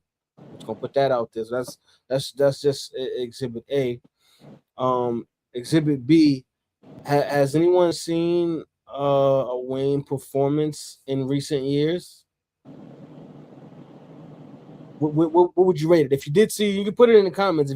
Have you seen a Wayne performance in recent years, and if you did, what would you rate the performance? And the reason why I say that is because the versus has turned into a performance battle outside of the track battle. Therefore, now you can add more names in that could beat Wayne in the versus. The same way we saw Jadakiss steal the energy in the versus battle with Dipset. You don't think Jada could go in there and steal that energy too? If you up in there, yeah, mama, and you high, all those other stuff, I think you might have to add a couple more names to the list. You could add 50 to that list. Because now when you're talking about energy and performance on that stage, that changes up a lot. Now, and you want to talk about, if we're just talking about catalogs, and Wayne features, who else sold out a show with their B-sides? Who else did that? I was just about to say that, Trip. It's like Jay could come with features. He could come with just features. I rest my case, Your Honor. You agree though? If Jay could come to the verses with just feature verses. Shoot. Listen, come on, man. Y'all don't get it. Y'all just don't get it, man. No, listen, hold on. I'm not talking about y'all too. I'm talking about the No, I know. The people that ask that shit, man. Wayne is a legend. Wayne definitely is an all-time great. That's absolutely shade on Wayne. But let's stop pretending like, oh, if Wayne was on stage with another great, he would just completely outshine him. I don't agree with that. Yeah. I don't agree with that. If you're telling me Wayne won't get up there and do a bunch of gangster grill shit, yeah, that's cool. But that gangster grill shit is not gonna hit harder than some of Jay's biggest songs or Kanye for that matter. Like, we're not gonna pretend like Kanye don't have a crazy fucking catalog. Jay got anthems. Kanye got a crazy catalog, bro. And Kanye's a performer, bro. Did y'all see him doing Jesus Walks in the verses? Hey, yo, Jesus Walks is one of the greatest singles. Like, remember, hey Eric, remember a couple years ago we did the greatest hip hop singles of all time? Mm-hmm. We did the top 10 greatest hip hop singles of all time, like 3 years ago. Who said, fellas, we in the ages 25 to 35ish. Y'all gotta realize. No, we do realize that, Pooh. But we also reminding y'all, see, what happens too often is a lot of recency bias. Pooh, if y'all in the range of 25, 35, Wayne ain't dropped shit in the last like 8 to 10 years. Yeah. So what are y'all basing that off of anyway? And all we asking y'all to do is appreciate how we got here. Like, these artists y'all be watching and listening to now, they got here because of, like, they didn't just show up. Like, you gotta like pay homage, man. If the guy that you're picking says Jay-Z is the greatest rapper alive. Bottom line, I think Wayne is great. I think a Wayne Drake versus would be very interesting. Oh, I got Weezy. But I would say I got Weezy on that. I got Wayne on that. But if you're talking about the next step up, like a Kanye or a Jay-Z, nah, I don't think Wayne wins that battle. Because like I said, Kanye's catalog is so crazy. Kanye could go a million different directions with Wayne. And what y'all need to understand is Wayne lyrically is up there. No, excuse me, he's on that level. But I think what would separate, like if you did a Wayne Jay-Z type of thing, it's the hits. Yeah. Wayne got a pen. He got a hell of a pen. He definitely got hits. But hits? He not. No, it's hoes all day. I said this on Monday too, and this is why I think, in my opinion, Jay-Z's the greatest. But everybody's entitled to their own opinion. Keep in mind that it wasn't just that Jay-Z sold out 3 straight nights at Yankee Stadium. It was the fact that the songs he played on night one never got played again. Right. That's what I was, yes. Think Never about repeated the set list. If your favorite artist did 3 straight nights at any venue, It did do the same song. and then said, whatever the 30 songs that I do night one, you will not hear them again the rest of this concert. Most people would tune out after night one because they're going to play their best songs night one. Jay did a show dedicated to an album that dropped 30 years ago. Think about how much the world has changed. Think about how we consume music has changed in 30 years. Right? Think about all the artists that have come and gone in 30 years. There's so many people that love to highlight, oh, this artist was the biggest artist that summer, not Jay-Z. Yep. And guess what? 30 years later, Jay can still do an album that at that time wasn't even commercially successful. It didn't go platinum out the gate. And yet 30 years later, he sells 50,000 tickets for the first night and then says, I'm gonna give you our second night, but it's gonna be a completely different album, different verses, the evolution of my music. Look how the music changed from Reasonable Doubt to Blueprint. Look how the sound, 444. right? Oh my God. Sonically, how the music changed for Jay-Z. And then the demand was so crazy, I'm gonna give you our third night, but I'm still not gonna play none of those hits. So now I've already given you 60 songs. A different track list every And I'm night. not gonna give you none of those on the next one. Yeah. And everybody's coming. Everybody's showing up. Well, that's 2 flavor files. Man, Bro, that was everybody's showing up is what I'm saying. Everybody's showing up. Like I think y'all talked about it on Monday because I was watching the show Monday. Tyler Perry was there. Easy canceled this concert months ago to be at this concert. Mm-hmm. You know what I'm saying? Usher is touring right now with Chris Brown. He literally went from his show to the flight to New York to sing a hook on a song that he was never even on. Think about that. Bro. He showed up to sing a hook of a song that he was not part of. In the middle of his tour with Chris Brown. Hold on.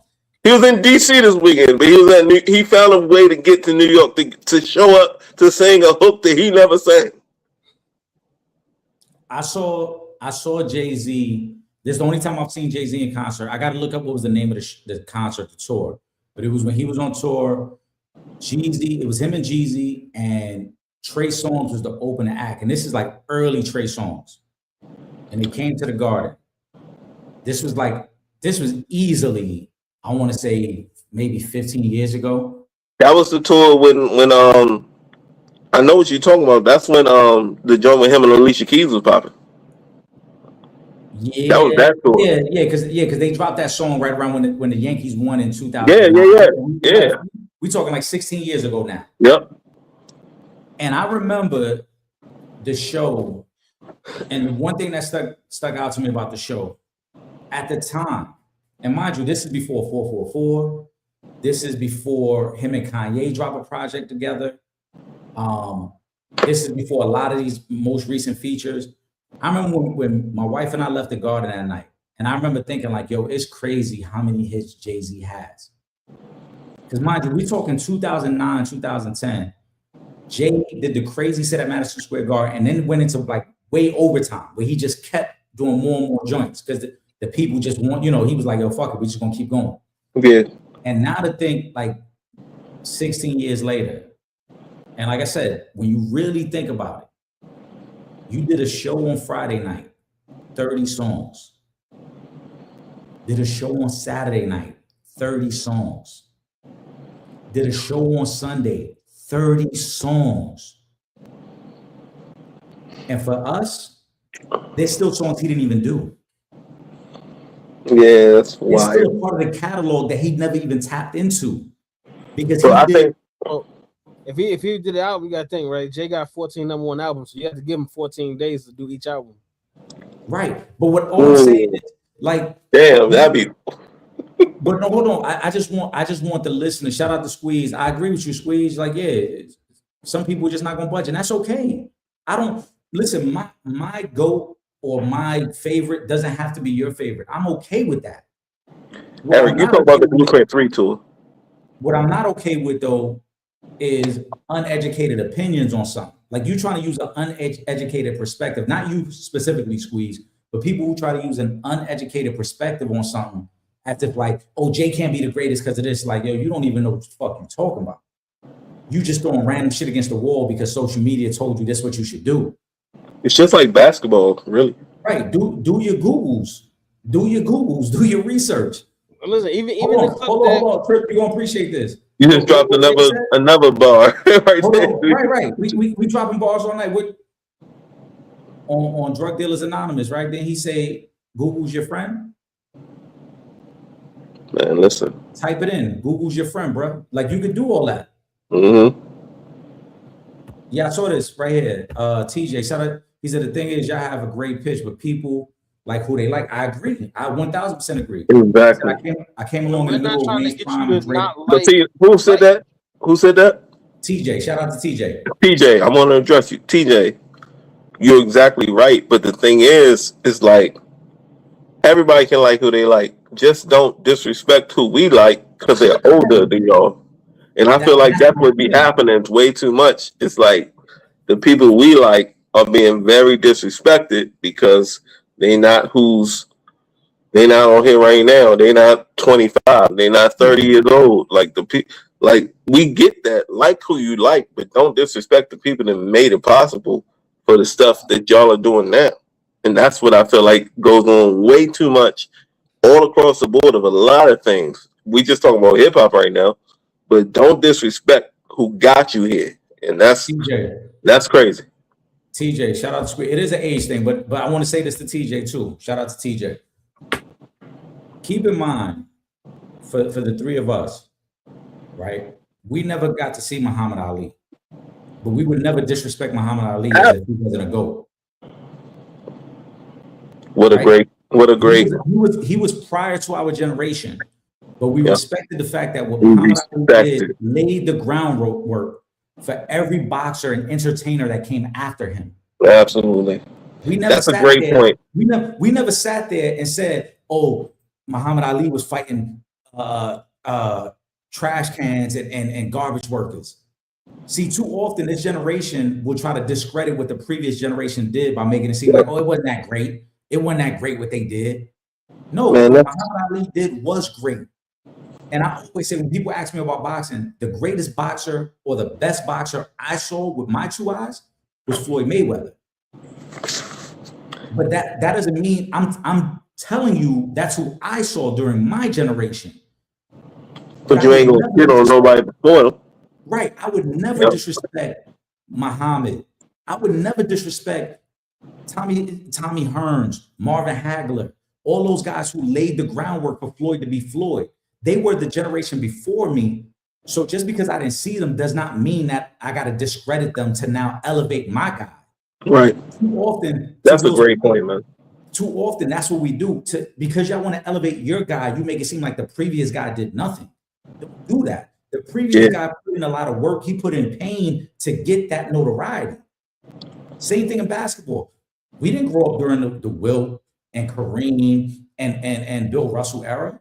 But we studied it and we respected it. The respect is gone. When we talk basketball, the respect is what we saw, but we're not discrediting those guys before them. Too many people will be like, oh, my generation, it gotta be the best because this is what I saw. No, what you saw might be the best for what you saw. But we're not gonna act like too many people, oh, Russell Westbrook, he did the triple-double. All right, Oscar Robertson was doing it first though. Yes. Again, do your Googles, do your research. Oscar was doing it too. It was just a different era and you didn't get the same notoriety. Yeah, Trip. We in general, TJ, it's not no individual person that's on the live with us tonight. I just listen again. When we're not trying to get you to not like whoever you like, so that's not the issue. Like everyone, and again, I like Wayne, so this is not like I don't like Wayne. Yeah, for real. I love Wayne. When I asked the question earlier, when was the last time anybody has seen Wayne perform? I didn't see nobody drop nothing in the comments talking about the performance. And again, the verses has turned into a performance battle. So if your show is not up to par, you're gonna get washed in the verses. If you're going against somebody whose energy is on 1,000, and you like it don't matter what songs you playing, is not gonna work. Actually, to even bring up, I mean, I wasn't gonna pour it on, but Wayne just had his tour kickoff. Shout out to TJ. And he missed the date. Shout out. Wayne just had his tour kickoff in Maine, and he didn't show up. Listen, I said if you saw Google that. This was like last week. I want to highlight this. Shout out to TJ because I think these are all great comments. He says, I don't think anyone on here has dissed Jay. I love Jay, but he isn't in our time. I know Jay is up there, but Wayne, Drake, and even Nicki is our age bracket. But we love y'all OGs. Bro, we love you too. And again, it's not to knock nobody who's doing anything now. Our response is to the uneducated or uninformed criticism. If you got real legit argument as to why you're saying something, I respect it. But if you just throwing shit against the wall, I can't. He goes, so y'all talking in general, this ain't nothing personal against nobody in the chat, bro. Absolutely not. We got love for all of y'all. And also, but how do you watch all the clips from this weekend and still feel like this wasn't a whole vibe that we've never seen in the last years of hip hop? This is, we're about to wrap up. We're gonna go around and give our final thoughts. This, because of social media, this happens too often. We are now in a digital space where people say random things, make accusations, and then never have to acknowledge if they're wrong. They don't have to stand on those accusations or those claims. And I'm just gonna give y'all one scenario. There's a million, but I'm gonna give y'all one. There were people who were mad that Jay picked Kendrick Lamar for the New Orleans Super Bowl instead of Lil Wayne. Mm-hmm. Right? We talked about it. And we talked about it, and we said you can't pick, not to say you can't pick Wayne just because it's New Orleans, but you can't ignore Kendrick Lamar having the biggest song of the year and the most streamed artist at that time, and say, hey, we're gonna go in a different direction when Wayne hasn't dropped any new music leading up to that Super Bowl.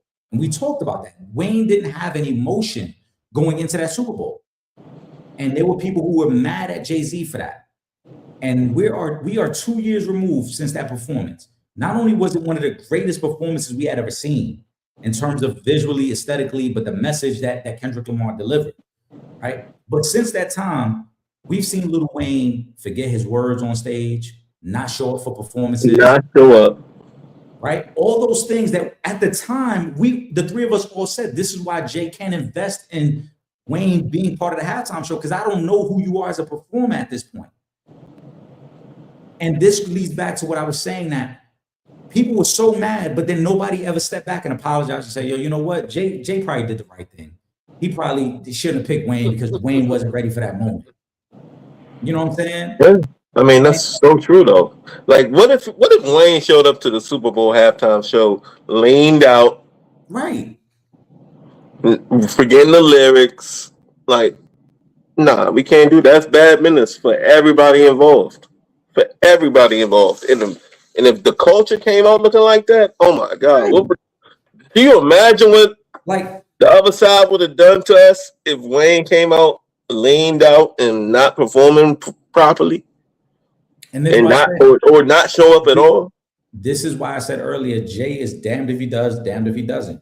He has created a platform for our culture and our artists. And it's still not enough for people. People are still mad. None of the previous commissioners of the NFL, nobody on the board of governors, none of them would have ever picked Kendrick Lamar for the halftime show. None of them would have ever picked Bad Bunny. None of them would have ever picked Snoop and Dre. And we talking about moments. Right. Every one of these was super moments. We sit here and we criticize Jay because it's not the pick we want. Fuck that, it's somebody from our culture. It's not the guy I want, so it's Jay-Z's fault. It's like, and, bro, what you doing, and bro? the fact that he's bringing us to, you know what I'm saying? Like why you gotta complain? You just gotta complain about something because because America, and then especially America. I'm talking about the other side that complains about how much we are represented in the halftime shows now. Guess who started the halftime shows? Us.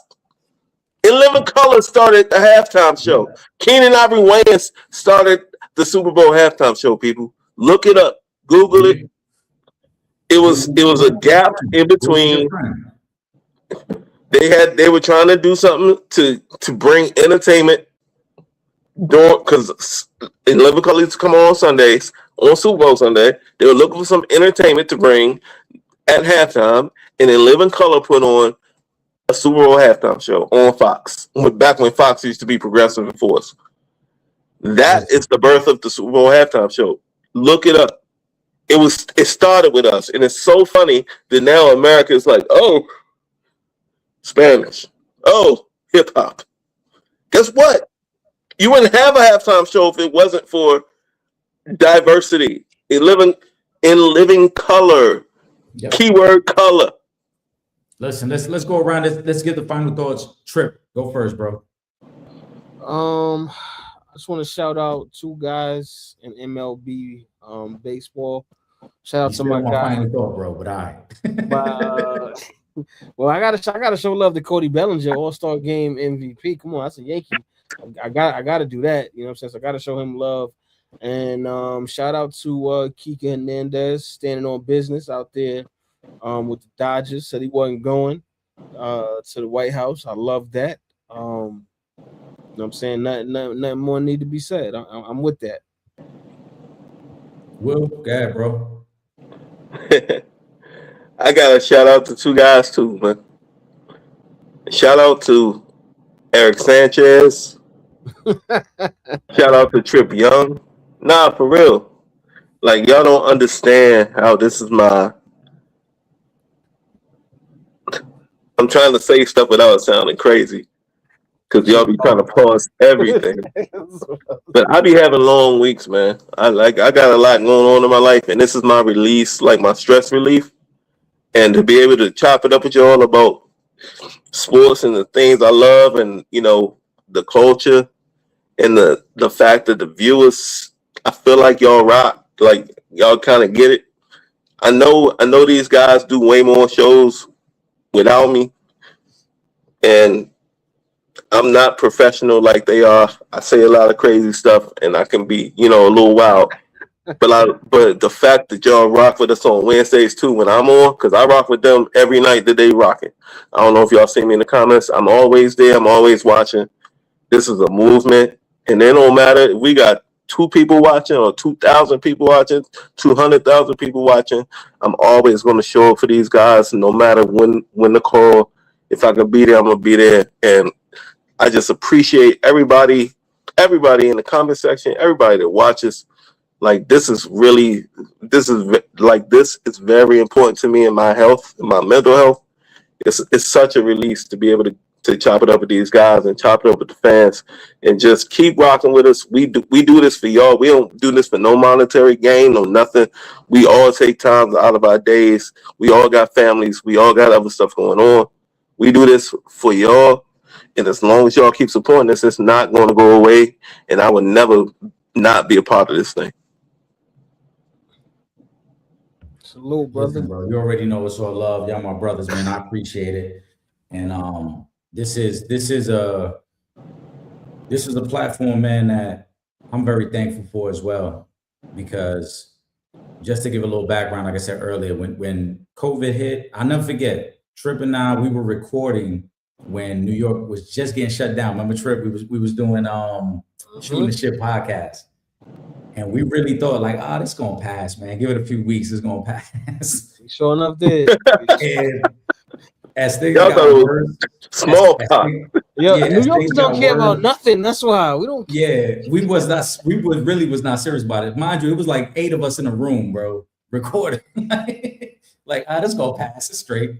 But reflecting back on that, And then, you know, as much things have changed, you know, me moving down here to Maryland, and we still kept trying to find a way to do it. And then Will, I always tell the story, man. Shout out to Troy Perry, great friend of mine. I remember asking him about you, and I'm like, yo, you think? He was like, oh, Will will be perfect for that, man. And the moment we recorded, we took off from that point on, man. So I always enjoy having a conversation with you guys. And as you said, I think for all three of us, it's kind of an outlet where we can get together, talk sports, but check on each other. Because for the people that don't know, when we get off live, you know, we spend the next 2 or 3 minutes. Yo, you good, bro? All right, bro. I'll talk to you soon. Hit my line. Boom, boom, boom. You know, and then we text and talk throughout the week, regardless. So it's a brotherhood that has been created through this. So I never take that for granted. First and foremost. Secondly, I want to shout out Kyrie and Pooh. Kyrie said, "I love this show. Can talk hip hop too. Much salute." And shout out to Pooh. Great show. Listen, for either one of y'all, if y'all don't follow me on social media or Trip or anybody, hit one of us up. I want to send y'all a gift, man. Because Pooh and Kyrie, y'all are two of like the most loyalist supporters of the show. Yeah, y'all in the comment section every Monday, every Wednesday. We do a surprise show, a pregame show. So hit one of us up. One of the three lines up, hit us up. I want to get something for y'all, man. And you know, let us know where we can send you a little something, just so like, yo, we appreciate y'all, man. Because it's crazy we're able to come on live. We're not no major platform. We ain't got no major platform backing us. And I can promise you, I can guarantee you right now, I can look back and we can look at the time that the first comment came through.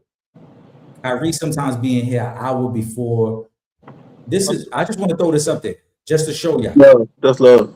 This was the first comment of the day from Pooh. This comment came through at 10 o'clock this morning, bro. Wow. We wasn't even going live. Bro, we wasn't even going live at 7:30. I don't even think I was awake at 10 o'clock. Bro, no, hold on. That was the first comment. The second comment in the chat was from Kyrie at 3 o'clock this afternoon. Right. 4 hours, 4.5 hours. Shout out to Kyrie always, man. So the fact that y'all not only subscribe, that y'all tune in, y'all engage, you know what I'm saying? Like, y'all really are the motivation for why we're trying to do this. It creates a space where we can have these real type of conversations. It's never personal. It's never attack on nobody else. But I so greatly appreciate that. Like I said, reach out to one of us, man. I want to send y'all something. I just, you know, as a sign of gratitude and let y'all know. I also want to piggyback on the comment Trip Maker. We talked about this earlier. Shout out to Kike Hernandez and Mookie Betts. I think it's very courageous of them to come out immediately and say, we're not going to the White House. We're not visiting the sitting president. For a Hispanic ball player and a Black ball player to say we're not going and keeping a hard stance, I think we need to applaud that courage. In a society where you're going to get criticized, you got the buffoons on Fox News who know nothing about baseball, who try to take a jab at Kike Hernandez, like, oh, he wasn't that important to their World Series run. For y'all bozos over at Fox News, y'all don't realize Kike has won several World Series with the Dodgers. He's an everyday starter and a big part of their success in the playoffs. But because he's not going to kiss the ring of your so-called king, y'all want to be mad at Kike. So yeah. Shout out to both of them. Yeah, shout out to them. And then that's why I sent you the clip. I sent you right, because they both over there. Which one? I got it too. Which one y'all sent it to me? Yeah, that was. They both like, what? But I want to say again, make sure you guys subscribe. We're going to ramp up the schedule as we get closer to football season. We're going to add some more days to lives and streams, so make sure you're tuned in. Subscribe to the podcast, man. Subscribe to Real Fans Real Talk as well as the Sanchez Show. You see the social media handles. Make sure you are rocking with us every week. We're going to be back on Monday. Before we wrap up, again, salute to my brothers. I said it on Monday, but we got to keep saying it, and I hope, I'm not optimistic, but I hope things work out fine. Thoughts and prayers to the family of Nolan Wells. Yes. We got to end it. We got to get to the bottom of that. We got to get to the bottom of that. That was a young man that lost his life. I have my thoughts, but I'm trying to be optimistic and letting this thing play out. But it's unfortunate. And thoughts and prayers to his mom and dad. I think, again, it's very courageous of them to try to fight for justice at a time when they're supposed to be grieving the loss of their son, man. So yeah, they've been very out front in trying to bring knowledge to the situation. Right. And it's heartbreaking. it's truly heartbreaking. And like I said, my thoughts and prayers go out to them. As a dad, Will, I know you're a dad. Trip, I know you got nephews that you care about and that you love very dearly. So we all send our thoughts and prayers to that family as well, man. But for my brother, Will Gordon, for my brother, Trip Young, I am Eric Sanchez. Go ahead, Trip. Hold on, really quick. Shout out to TJ. I just want to say, because he had threw a question up about Tiana Taylor. She was all right, but she, you know, Mary is just Mary, and people are gonna want to see Mary in that moment. That's all that was. Yeah, man. I saw that too. We'll get more into that on Monday, man. But shout out for my brothers. I am Eric Sanchez. This was the Sanchez Show. We'll see you guys on Monday night. Out of here.